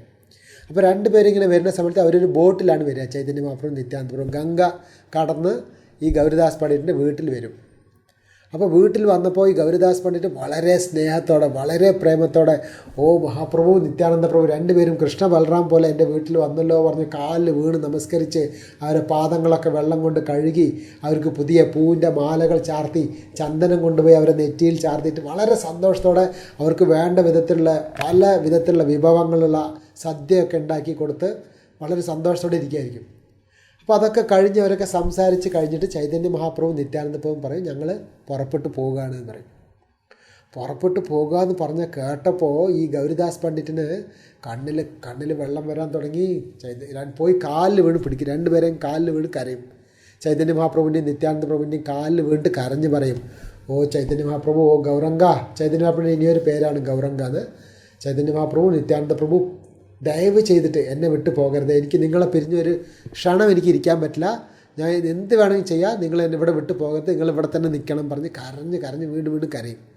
അപ്പോൾ ചൈതന്യ മഹാപ്രഭു എന്ത് ചെയ്യും, ഉടൻ തന്നെ ചൈതന്യ മഹാപ്രഭു നിത്യാനന്ദ പ്രഭുവിൻ്റെ അതേപോലുള്ളൊരു വിഗ്രഹത്തിനെ ഉടൻ തന്നെ അവിടെ സൃഷ്ടിച്ചിട്ട് സെയിം ചൈതന്യ മഹാപ്രഭു നിത്യാനന്ദ പ്രഭുവിൻ്റെ രൂപം എങ്ങനെയുണ്ടോ അതേ വിധത്തിലൊരു വിഗ്രഹത്തിനെ അവിടെ ഉണ്ടാക്കിയിട്ട് ആ വിഗ്രഹത്തിനെ അവിടെ വെച്ചിട്ട്, ഇതാ ഞങ്ങൾക്കും ഈ വിഗ്രഹത്തിന് വ്യത്യാസമില്ല, ഗവർണറ്റായി ഈ വിഗ്രഹത്തിന് വ്യത്യാസമല്ല, അതുകൊണ്ട് ഞങ്ങൾ പോവുകയാണ്, അപ്പോൾ ഞങ്ങളെ ഓർമ്മയിൽ നീ ഈ വിഗ്രഹത്തിനെ പൂജിച്ചോ, ഈ വിഗ്രഹം നിൻ്റെ അടുത്ത് സംസാരിക്കും, നീ കൊടുക്കുന്ന ഭക്ഷണമൊക്കെ കഴിക്കും, എല്ലാം ചെയ്യുമെന്ന് പറഞ്ഞ് പറയും. അപ്പോൾ ഈ ഗൗരിദാസ് പണ്ഡിറ്റ് എന്താ പറയാമെന്നറിയോ, എന്നാൽ ഈ വിഗ്രഹത്തിന് നിങ്ങൾക്ക് വ്യത്യാസമില്ലല്ലോ, എന്നാൽ ഈ വിഗ്രഹം പോയിക്കോട്ടെ, നിങ്ങൾ ഇവിടെ തന്നെ നിന്നോളിയും പറയും. മനസ്സിലായില്ലേ? അതായത് ഈ വിഗ്രഹത്തിന് നിങ്ങൾക്ക് വ്യത്യാസമില്ലാത്തതുകൊണ്ട് ഈ വിഗ്രഹം നടന്നു പോയിക്കോട്ടെ, നിങ്ങളിവിടെ നിന്നോളി എന്ന് പറയും. എപ്പോഴാണോ ഗൗരിദാസ് പണ്ഡിറ്റ് ഇങ്ങനെ പറഞ്ഞത് ഉടൻ തന്നെ ചൈതന്യ മഹാപ്രഭുവിൻ്റെ നിത്യാനന്ദ പ്രഭുവിൻ്റെ വിഗ്രഹങ്ങൾ അവർ മുമ്പോട്ട് നടന്നു പോകാൻ തുടങ്ങും. ചൈതന്യ മഹാപ്രഭുവും നിത്യാനന്ദ പ്രഭുവും അവർ വിഗ്രഹങ്ങളായിട്ട് മാറും. അപ്പോൾ ഗൗരിദാസ് പണ്ഡിറ്റ് ഉടനെ ഓടിപ്പോയിട്ട് ആ ചൈതന്യ മഹാപ്രഭു നിത്യാനന്ദ ഒരു പ്രഭുവായി ഒരു വിഗ്രഹങ്ങൾ നടന്നു പോകണം, അവരെ കാലിൽ വീണിട്ട് അയ്യോ നിങ്ങൾ പോകണ്ട, വേണമെങ്കിൽ ആ വിഗ്രഹങ്ങൾ പോയിക്കോട്ടെ, നിങ്ങളിവിടെ നിൽക്കുന്നു പറയും. അപ്പോൾ എന്താവും, ആ നടന്നു പോകുന്നവർ വിഗ്രഹമായിട്ട് മാറും, വിഗ്രഹങ്ങൾ നടന്നു പോകാൻ തുടങ്ങും. ഇങ്ങനെ 2-3 പ്രാവശ്യം അങ്ങനെ മാറി മാറി ആയപ്പോൾ അവസാനം അവർക്ക് ഗൗരിദാസ് പണ്ഡിറ്റിന് മനസ്സിലായി ഈ വിഗ്രഹങ്ങളും ചൈതന്യപ്രഭുവും നിത്യാനന്ദപ്രഭുവും വ്യത്യാസമല്ല എന്ന് മനസ്സിലായിട്ട് ആ ഗൗരിദാസ് പണ്ഡിറ്റ് ആ വിഗ്രഹങ്ങളെ വെച്ച് വളരെ അന്ന് ഒരു രാത്രി ചൈതന്യ മഹാപ്രഭുവും നിത്യാനന്ദ പ്രഭുവും ആ വിഗ്രഹങ്ങളും അവിടെ തന്നെ താമസിച്ചു. ഇപ്പോഴും നമ്മൾ അംബികാകലന സ്ഥലത്തിൽ പോലെ അവിടെ ഇങ്ങനെ പെയിൻറ്റിങ്ങുകളുണ്ട്. ചൈതന്യ മഹാപ്രഭു നിത്യാനന്ദ പ്രഭു ആ വിഗ്രഹങ്ങളും എല്ലാവരും ഒന്നിച്ചിരുന്ന് കഴിക്കുന്നതും അവരൊന്നിച്ച് കിടന്നുറങ്ങുന്നതും ഒക്കെ പെയിൻറ്റിങ്സ് അവിടെ ഉണ്ട് അംബികാകലന എന്നുള്ള സ്ഥലത്ത്. അപ്പോൾ ഈ സ്ഥലവും നമ്മൾ എപ്പോഴെങ്കിലും മായാപ്പൂരിൽ പോകുമ്പോൾ നമ്മൾ ഈ അംബികാകലന എന്നുള്ള സ്ഥലത്ത് നമ്മൾ പോകാൻ വേണ്ടി നമ്മൾ ഭഗവാനെ പ്രാർത്ഥിക്കാം. അപ്പോൾ അവിടെ ചൈതന്യ മഹാപ്രഭു നിത്യാനന്ദൻ്റെ ആ വിഗ്രഹങ്ങൾ ഇന്നും ഉണ്ട്. ആ വിഗ്രഹങ്ങൾ എങ്ങനെയാണെന്ന് വെച്ചാൽ നമ്മളവിടെ തൊഴാൻ വേണ്ടി പോയാൽ 1 സെക്കൻഡ് മാത്രമേ തുറന്ന് കാണിക്കുള്ളൂ. കർട്ടൻ ഇങ്ങനെ തുറക്കും, പിന്നെ ഉടൻ തന്നെ കർട്ടൻ അടയ്ക്കും. എന്താ വെച്ചാൽ ആരെങ്കിലും നല്ല ഭക്തന്മാർ വന്നാൽ ഭഗവാൻ ഉടൻ തന്നെ ചാടി ആ ഭക്തന്മാരും കൂടെ ഇറങ്ങിപ്പോകും അത്രേ. അതുകൊണ്ട് ആ കർട്ടൻ തുറന്ന് വയ്ക്കില്ല, ഉടൻ തന്നെ കർട്ടൻ അടച്ചു വയ്ക്കും. അപ്പോൾ അങ്ങനെ 1 സെക്കൻഡ് മാത്രമേ കാണാൻ കിട്ടുള്ളൂ നമുക്ക് അംബികാ കൽനയിലുള്ള ഭഗവാന്റെ ഗവർണട്ടായൻ്റെ വിഗ്രഹങ്ങൾ. അപ്പോൾ അങ്ങനെ ഈ ചൈതന്യപ്രഭു നിത്യാനന്ദ പ്രഭുവിന് അവിടെ ഇരുന്ന് ദിവസം ഈ ഗൗരിദാസ് പണ്ഡിറ്റ് എല്ലാ വിധത്തിലുള്ള കുക്കിങ്, അതായത് അവർക്ക് കഴിക്കാൻ വേണ്ടി 16 വരെ വിഭവങ്ങൾ ദിവസം ഉണ്ടാക്കുന്നു. എന്തൊക്കെ മഹാപ്രഭുവിന് നിത്യാനന്ദ പ്രഭുവിന് എന്തൊക്കെയാണ് ഇഷ്ടങ്ങൾ അങ്ങനെയുള്ള വിഭവങ്ങളൊക്കെ ഉണ്ടാക്കി. അപ്പോൾ ഇടയ്ക്കിടയ്ക്ക് വിഗ്രഹങ്ങളും ഗൗരിദാസ് പണ്ഡിറ്റും തമ്മിൽ സംസാരിക്കുന്നു, ഭഗവത്ഗീതയെക്കുറിച്ച് ഭാഗവതത്തെക്കുറിച്ച് ചർച്ച ചെയ്യുന്നു. നമ്മളെങ്ങനെയാണ് കാണുക സാധാരണ വിഗ്രഹങ്ങളെ? വിഗ്രഹം എന്ന് വെച്ചാൽ ഇത് കല്ലിൻ്റെ വിഗ്രഹമാണോ, അല്ല ഇത് മാർബിളിൻ്റെ വിഗ്രഹമാണോ, ഇത് മരത്തിൻ്റെ വിഗ്രഹമാണോ, അങ്ങനെയല്ല നമ്മൾ കാണാറ്. പക്ഷേ ഭഗവാന്റെ കൃഷ്ണൻ്റെ വിഗ്രഹങ്ങൾ എന്ന് വെച്ചാൽ അത് സാക്ഷാത് കൃഷ്ണൻ തന്നെയാണ്, കൃഷ്ണൻ്റെ അവതാരമാണ്. അപ്പോൾ നമ്മൾ ഒരിക്കലും ഒരു വിഗ്രഹത്തിന് ഇത് കല്ലാണോ ഇത് മാർബിളാണോ എന്ന് നമ്മൾ പറയാൻ പാടില്ല, അതൊരു വലിയ അപരാധമാണ്. അപ്പോൾ സാക്ഷാത്ത് വിഗ്രഹത്തെ നമ്മൾ എങ്ങനെ ശരിക്കും ഭക്തിയോടുള്ളപ്പോൾ നമ്മളടുത്ത് ആ വിഗ്രഹങ്ങൾ സംസാരിക്കും. ആ വിഗ്രഹത്തിന് സംസാരിക്കാനുള്ള ശക്തിയുണ്ട്. നമുക്കതിന് വേണ്ട ആ ഭക്തിയുള്ള കണ്ണ് നമുക്ക് വേണം, പ്രേമാഞ്ജന അച്യുത എന്ന് പറയും. അപ്പോൾ ഈ വിഗ്രഹങ്ങൾ ഈ ഗൗരിദാസ് പണ്ഡിറ്റിൻ്റെ അടുത്ത് സംസാരിക്കുമായിരുന്നു. അവർ തമ്മിൽ ചേർന്നിരുന്ന് പ്രസാദം കഴിക്കുകയായിരിക്കും ചെയ്യാത്ര. അപ്പോൾ കുറേ ദിവസം കഴിഞ്ഞപ്പോൾ ഒരു ദിവസം ഇങ്ങനെ ഈ ഗൗരപൂർണിമ എന്ന് പറയും, ചൈതന്യ മഹാപ്രഭുവിൻ്റെ അവതരിച്ച ദിവസം. അപ്പോൾ ഗൗരപൂർണിമ എന്നുള്ള ദിവസം വന്ന സമയത്ത് ഈ ഗൗരിദാസ് പണ്ഡിറ്റ് തൻ്റെ ശിഷ്യനായ ഹൃദയ ചൈതന്യ, അതായത് ഈ ശ്യാമാനന്ദ പ്രഭുവിൻ്റെ ഗുരു ഹൃദയ ചൈതന്യോട് പറയും, നീ ഇങ്ങനെ വിഗ്രഹത്തിൽ നോക്കിയോ, ഞാനിങ്ങനെ പുറത്തൊന്ന് പോയിട്ട് വരാം, കുറച്ച് പ്രചാരം പ്രീച്ചിങ് ചെയ്യാണ്ട്, അപ്പോൾ ഞാൻ പുറത്ത് പോയിട്ട് വരാം, അപ്പോൾ അതുവരെ നീ ഇങ്ങനെ ഈ വിഗ്രഹത്തിലൊന്ന് നോക്കിയോ എന്ന് പറയും. അപ്പോൾ ശരി പറഞ്ഞിട്ട് ഈ ഹൃദയ ചൈതന്യ വിഗ്രഹത്തെ നോക്കി എല്ലാ സേവകളൊക്കെ ചെയ്തുകൊണ്ടിരിക്കും. ആ സമയത്ത് ഈ നമ്മളെ ഗൗരിദാസ് പണ്ഡിറ്റ് പുറത്ത് പോയിട്ട് കുറേ ദിവസമായി തിരിച്ച് വന്നില്ല. അപ്പോൾ നോക്കുമ്പോൾ ഈ ഗൗരപൂർണിമ ഉത്സവത്തിൻ്റെ സമയമായപ്പോൾ ഇനി എന്താ ചെയ്യുക, ഉത്സവം വരാറായി, ഇനിയും ഗുരു വന്നിട്ടില്ലല്ലോ പറഞ്ഞിട്ട് ഉത്സവത്തിനുള്ള എല്ലാ തയ്യാറെടുപ്പുകളൊക്കെ ചെയ്യും. അപ്പോൾ നിങ്ങൾക്ക് നല്ല ഐഡിയ ഉണ്ടാവും എങ്ങനെ അവിടെ രഥയാത്ര ചെയ്യുമ്പോൾ ആ റോഡിലൊക്കെ ഇങ്ങനെ പൂക്കളും മാലകളും ഒക്കെ കെട്ടണം, കുറേ പണികളൊക്കെ ഉണ്ടാകുമല്ലോ ചെയ്യാൻ. അപ്പോൾ അതുപോലെ ഈ ഗൗരപൂർണിമയ്ക്ക് വേണ്ടിയിട്ട് എല്ലാവർക്കും വിളിച്ചു വരുത്താൻ വേണ്ടി ഇൻവിറ്റേഷനൊക്കെ ഉണ്ടാക്കി എല്ലാവർക്കും എഴുതി, അന്നത്തെ കാലത്തൊക്കെ എഴുതി കൊടുക്കണ്ടേ, ഇന്നത്തെ മാതിരി പ്രിൻറ്റ് ചെയ്യാൻ പറ്റില്ലല്ലോ. എല്ലാവർക്കും കയ്യിൽ ഓരോരുത്തർക്കും അന്നുള്ള എല്ലാ ഭക്തന്മാർക്കും കയ്യിൽ തന്നെ എഴുതി ഗൗരപൂർണിമ ഇത്രാം തീയതിയാണ് നിങ്ങളെല്ലാവരും വരണേ എന്നൊക്കെ പറഞ്ഞ് എഴുതിയൊക്കെ ഉണ്ടാക്കി, അതിന് പ്രസാദം ഉണ്ടാക്കാനുള്ള ആൾക്കാരെയൊക്കെ ഏൽപ്പിച്ചു, എല്ലാ കാര്യങ്ങളൊക്കെ ചെയ്തു. എല്ലാ കാര്യങ്ങളും റെഡിയായ സമയത്താണ് ഈ ഗുരുദേവൻ ഗൗരിദാസ് പണ്ഡിറ്റ് വന്നത്. ഹൃദയ ചൈതന്യമാണ് എല്ലാം അറേഞ്ച് ചെയ്ത് കഴിഞ്ഞു. ആ സമയത്ത് ഗുരു വന്നിട്ട് ചോദിച്ചു, നീ എൻ്റെ അനുവാദം ഇല്ലാണ്ട്, എൻ്റെ പെർമിഷൻ ഇല്ലാണ്ട് നീ എങ്ങനെയാണ് എല്ലാവർക്കും ഇൻവിറ്റേഷൻ കൊടുക്കുക, എങ്ങനെയാണ് ഇതിനൊക്കെ അറേഞ്ച് ചെയ്യുക? അപ്പോൾ നീ ഗുരുവിനെ ധിക്കരിച്ചു. അങ്ങനെ പറഞ്ഞിട്ട് നീ ഗുരുവിനെ ധിക്കരിച്ചതുകൊണ്ട് നിനക്ക് ഇവിടെ ആശ്രമത്തിൽ നിൽക്കാനുള്ള അർഹതയില്ല, നീ ഉടൻ തന്നെ ഇവിടെ വിട്ടു പോകണമെന്ന് പറയും ഗുരു. അപ്പോൾ ഗുരു ഇത് പറഞ്ഞതും ഇദ്ദേഹം ഒന്നും മിണ്ടില്ല, അങ്ങനെ കാലിൽ വീണ് നമസ്കരിച്ചിട്ട് ഉടനെ ആ സ്ഥലം വിട്ടു പോയിട്ട് ആ ഗംഗാ നദിയുടെ കരയിൽ അവിടെ തന്നെ കടന്നുറങ്ങും, അവിടെ തന്നെ താമസിച്ച് ഇങ്ങനെ ഇരിക്കും. പിറ്റേ ദിവസം നോക്കിയപ്പോൾ ഗൗരപൂർണിമ ഉത്സവമാണ്. അപ്പോൾ ഗുരു ഇങ്ങനെ ഗൗരപൂർണിമ വലിയ ഗംഭീരമായിട്ട് ചെയ്യണമെന്ന് ആഗ്രഹമുണ്ട്, കയ്യിൽ പൈസയൊന്നുമില്ല. ആ സമയത്ത് ഒരു ബോട്ടിൽ ഭഗവാൻ തന്നെ പറഞ്ഞയച്ചാന്നാ പറയാം, ഒരു ബോട്ടിൽ ഒരാൾ കുറേ പൈസയും സാധനങ്ങളൊക്കെ കൊണ്ടുവന്ന് കൊടുത്തിട്ട് ഈ ശിഷ്യൻ്റെ കയ്യിൽ കൊടുക്കുന്നു, ഹൃദയ ചൈതന്യയുടെ കയ്യിൽ കൊടുക്കുന്നു. ഹൃദയ ചൈതന്യം ഉടൻ തന്നെ ഇത് കൊണ്ടുപോയിട്ട് ഗുരുവിൻ്റെ കയ്യിൽ കൊടുക്കും. ഗുരു മഹാരാജ് ഇങ്ങനെ ഒരാൾ കൊണ്ടുവന്ന് തന്നതാണ്, ഗൗരവപൂർണ്ണിമയ്ക്ക് നമുക്ക് വേണ്ട എല്ലാ സാധനങ്ങളും ഇതിലുണ്ട്, അത്യാവശ്യം പൈസ എല്ലാം ഉണ്ട്, എടുത്തോളാൻ പറയും. അപ്പോൾ ഗുരു പറയും, ഇത് എനിക്ക് വേണ്ട, നീ തന്നെ ചെയ്തോളൂ, നീ തന്നെ പുറത്ത് അവിടെ തന്നെ ചെയ്തോ പറയും, ഗംഗയുടെ കരയിൽ. അപ്പോൾ ശരി പറഞ്ഞ എല്ലാ ഭക്തന്മാർ വന്നു, ഗൗരവപൂർണ്ണിമ ഉത്സവത്തിന് ആഘോഷത്തിന് വേണ്ടി വന്നു. ഭയങ്കര ഹരിനാമ സങ്കീർത്തനം തുടങ്ങി, വിധവിധത്തിലുള്ള പ്രസാദങ്ങളൊക്കെ ഉണ്ടാക്കി തുടങ്ങി. എല്ലാ പ്രസാദങ്ങളും കീർത്തനും ഭയങ്കര ഗംഭീരമായിട്ട് നടക്കേണ്ട എല്ലാ ഭക്തന്മാരും ചേർന്ന് ഹരേ കൃഷ്ണ കൃഷ്ണ കൃഷ്ണ ഹരേ ഹരേ, ഹരേ രാമ രാമ രാമ ഹരേ ഹരേ പറഞ്ഞ് ഭഗവാന്റെ നാമം ജപിച്ചിങ്ങനെ നൃത്യം ചെയ്തുകൊണ്ടിരിക്കുക. ആ സമയം നോക്കിയിട്ട് ഈ ഗൗരിദാസ് പണ്ഡിറ്റിൻ്റെ ആശ്രമത്തിലുള്ള 2 വിഗ്രഹങ്ങൾ, ചൈതന്യ മഹാപ്രഭുവിൻ്റെയും നിത്യാനന്ദ പ്രഭുവിൻ്റെയും വിഗ്രഹങ്ങൾ, അവർക്ക് അങ്ങനെ വിഗ്രഹമായിട്ട് നിൽക്കാൻ പറ്റിയില്ല എന്ന്. 2 പേരും ആ ക്ഷേത്രത്തിൻ്റെ ഉള്ളിൽ നിന്ന് പുറത്തെടുത്ത് ചാടി. ചൈതന്യ മഹാപ്രഭു നിത്യാനന്ദ 2 പേരും പുറത്ത് ചാടി നേരെ എവിടെയാണ് ഈ കീർത്തനം നടന്നുകൊണ്ടിരിക്കുന്നത്, ഈ നമ്മളെ ഹൃദയ ചൈതന്യ എന്നുള്ള ഭക്തൻ കീർത്തനം ചെയ്തുകൊണ്ടിരിക്കുക. ആ കീർത്തനം ഭക്തന്മാരുടെ ഇടയിൽ കൂടെ ചൈതന്യ മഹാപ്രഭു നിത്യാനന്ദ പ്രഭു, അതായത് കൃഷ്ണ ബലരാമന്മാർ 2 പേരും ഓടിപ്പോയി അവരും കൂടെ ആ കീർത്തനത്തിലിരുന്ന് നൃത്യം ചെയ്യാൻ തുടങ്ങിയത്. നൃത്യം ചെയ്തുകൊണ്ടിരിക്കുകയാണ്. ആ സമയത്താണ് നമ്മളെ ഈ ഗൗരിദാസ് പണ്ഡിറ്റ് ഭഗവാന് നൈവേദിക്കാൻ വേണ്ടി വലിയ സാധനങ്ങളൊക്കെ പ്ലേറ്റിലെടുത്ത് നൈവേദിക്കാൻ വേണ്ടി ക്ഷേത്രത്തിനുള്ളിൽ പോകുമ്പോൾ ക്ഷേത്രത്തിൽ വിഗ്രഹങ്ങളെ കാണാനില്ല. ഇവർ 2 പേരും ചെറിയ കുട്ടികളെ പോലെ കളിക്കാൻ വേണ്ടി അവിടെ പോയതാണ് ഹൃദയ ചൈതന്യൻ്റെ അടുത്ത്. അപ്പോൾ ഗൗരിദാസ് പണ്ഡിറ്റിന് ദേഷ്യം വന്നു. ഈ 2 കുട്ടികളെ എവിടേക്കാണ് പോയിരിക്കണേ, അവിടെ ഒരു കയ്യിലൊരു വടിയെടുത്തിട്ട് തെരഞ്ഞു പോവുകയാണ്. തെരഞ്ഞു പോകുമ്പോൾ അവരെവിടെയാണ് നിൽക്കുന്നത്, ചൈതന്യ മഹാപ്രഭു നിത്യാനന്ദ പ്രഭു അവിടെ ഹൃദയ ചൈതന്യയുടെ കൂടെ അവിടെ എല്ലാ ഭക്തന്മാരുടെ കൂടെ ചേർന്ന് നിന്ന് ഡാൻസ് ചെയ്തുകൊണ്ടിരിക്കുകയാണ് ഗൗർണിറ്റായുടെ വിഗ്രഹങ്ങൾ തമ്മിൽ. ആ സമയത്താണ് ഈ ഗൗരിദാസ് പണ്ഡിറ്റ് കയ്യിൽ വടിയെടുത്തുകൊണ്ട്, ഇന്ന് ഞാൻ കാണിച്ചു തരാം, ഇവിടെ ഞാൻ നൈവേദ്യമൊക്കെ ഉണ്ടാക്കി വെച്ചിരിക്കുമ്പോൾ നിങ്ങൾ അവിടെ കഴിക്കാൻ വേണ്ടി പോയിരിക്കുക അല്ലേ പറഞ്ഞ് കയ്യിൽ വടിയെടുത്തിട്ട് പിന്നാലെ ഓടുന്നു. അപ്പോൾ ഗൗർണിറ്റായി 2 പേരും നിത്യാനന്ദ പ്രഭു ചൈതന്യ പ്രഭു അവർ അങ്ങോട്ടിങ്ങനെ ചുറ്റി ഓടിയിട്ട് അവസാനം അവർക്ക് എവിടെ രക്ഷപ്പെടാനൊരു വഴിയില്ലാതെ ഈ ഹൃദയ ചൈതന്യ എന്നുള്ള ഈ ഭക്തൻ്റെ ഹൃദയത്തിലോട്ട് ചാടി ഒളിഞ്ഞു എന്ന്. ചൈതന്യ മഹാപ്രഭു നിത്യാനന്ദ പ്രഭു 2 പേരും ചാടി ഈ ഹൃദയ ചൈതന്യ എന്നുള്ള ഭക്തൻ്റെ ഹൃദയത്തിലോട്ട് ചാടി കയറി ഒളിഞ്ഞിരുന്നു എന്ന്. അപ്പോൾ അങ്ങനെയാണ് ഈ ഹൃദയ ചൈതന്യ എന്നുള്ള പേര് അദ്ദേഹത്തിന് കിട്ടിയത്. ആ ഭക്തൻ്റെ ഹൃദയത്തിലോട്ട് ചൈതന്യ മഹാപ്രഭു നിത്യാനന്ദ പ്രഭു ചാടി കയറി ഒളിഞ്ഞിരുന്നതുകൊണ്ട് അദ്ദേഹത്തിൻ്റെ പേര് ഹൃദയ ചൈതന്യ എന്ന് അദ്ദേഹത്തിന് പേര് കിട്ടി. അങ്ങനെയുള്ള ഹൃദയ ചൈതന്യയുടെ ശിഷ്യനാണ് നമ്മൾ ഇതുവരെ കേട്ടിരുന്ന ഈ ശ്യാമാനന്ദ പ്രഭു, അതായത് ദുഃഖി കൃഷ്ണദാസ് എന്ന് പറയും. പിന്നീട് രാധാറാണിയുടെ അനുഗ്രഹം കൊണ്ട് ശ്യാമാനന്ദ എന്നുള്ള പേര് കിട്ടി. അപ്പോൾ നമ്മൾ എപ്പോഴെങ്കിലും വൃന്ദാവനത്തിൽ പോകുമ്പോൾ നമ്മൾ ഓർക്കണം ഈ ശ്യാമാനന്ദ പ്രഭുവിൻ്റെ കാര്യം, എങ്ങനെ രാധാറാണി അവർക്ക് വേണ്ടി തൻ്റെ പാദസരം കൊണ്ട് തിലകെട്ട് കൊടുത്തതും അവർ അടിച്ചു വാരിയിരുന്ന സ്ഥലം. ഇപ്പോഴും നമ്മൾ വൃന്ദാവനത്തിൽ പോലെ ജാഡുമണ്ഡൽ എന്ന് പറയും, ജാഡുമണ്ഡൽ, അവിടെ അദ്ദേഹം ഇപ്പോഴും അടിച്ചു വാരിയിരുന്ന ആ സ്ഥലം ഇന്നുണ്ട്.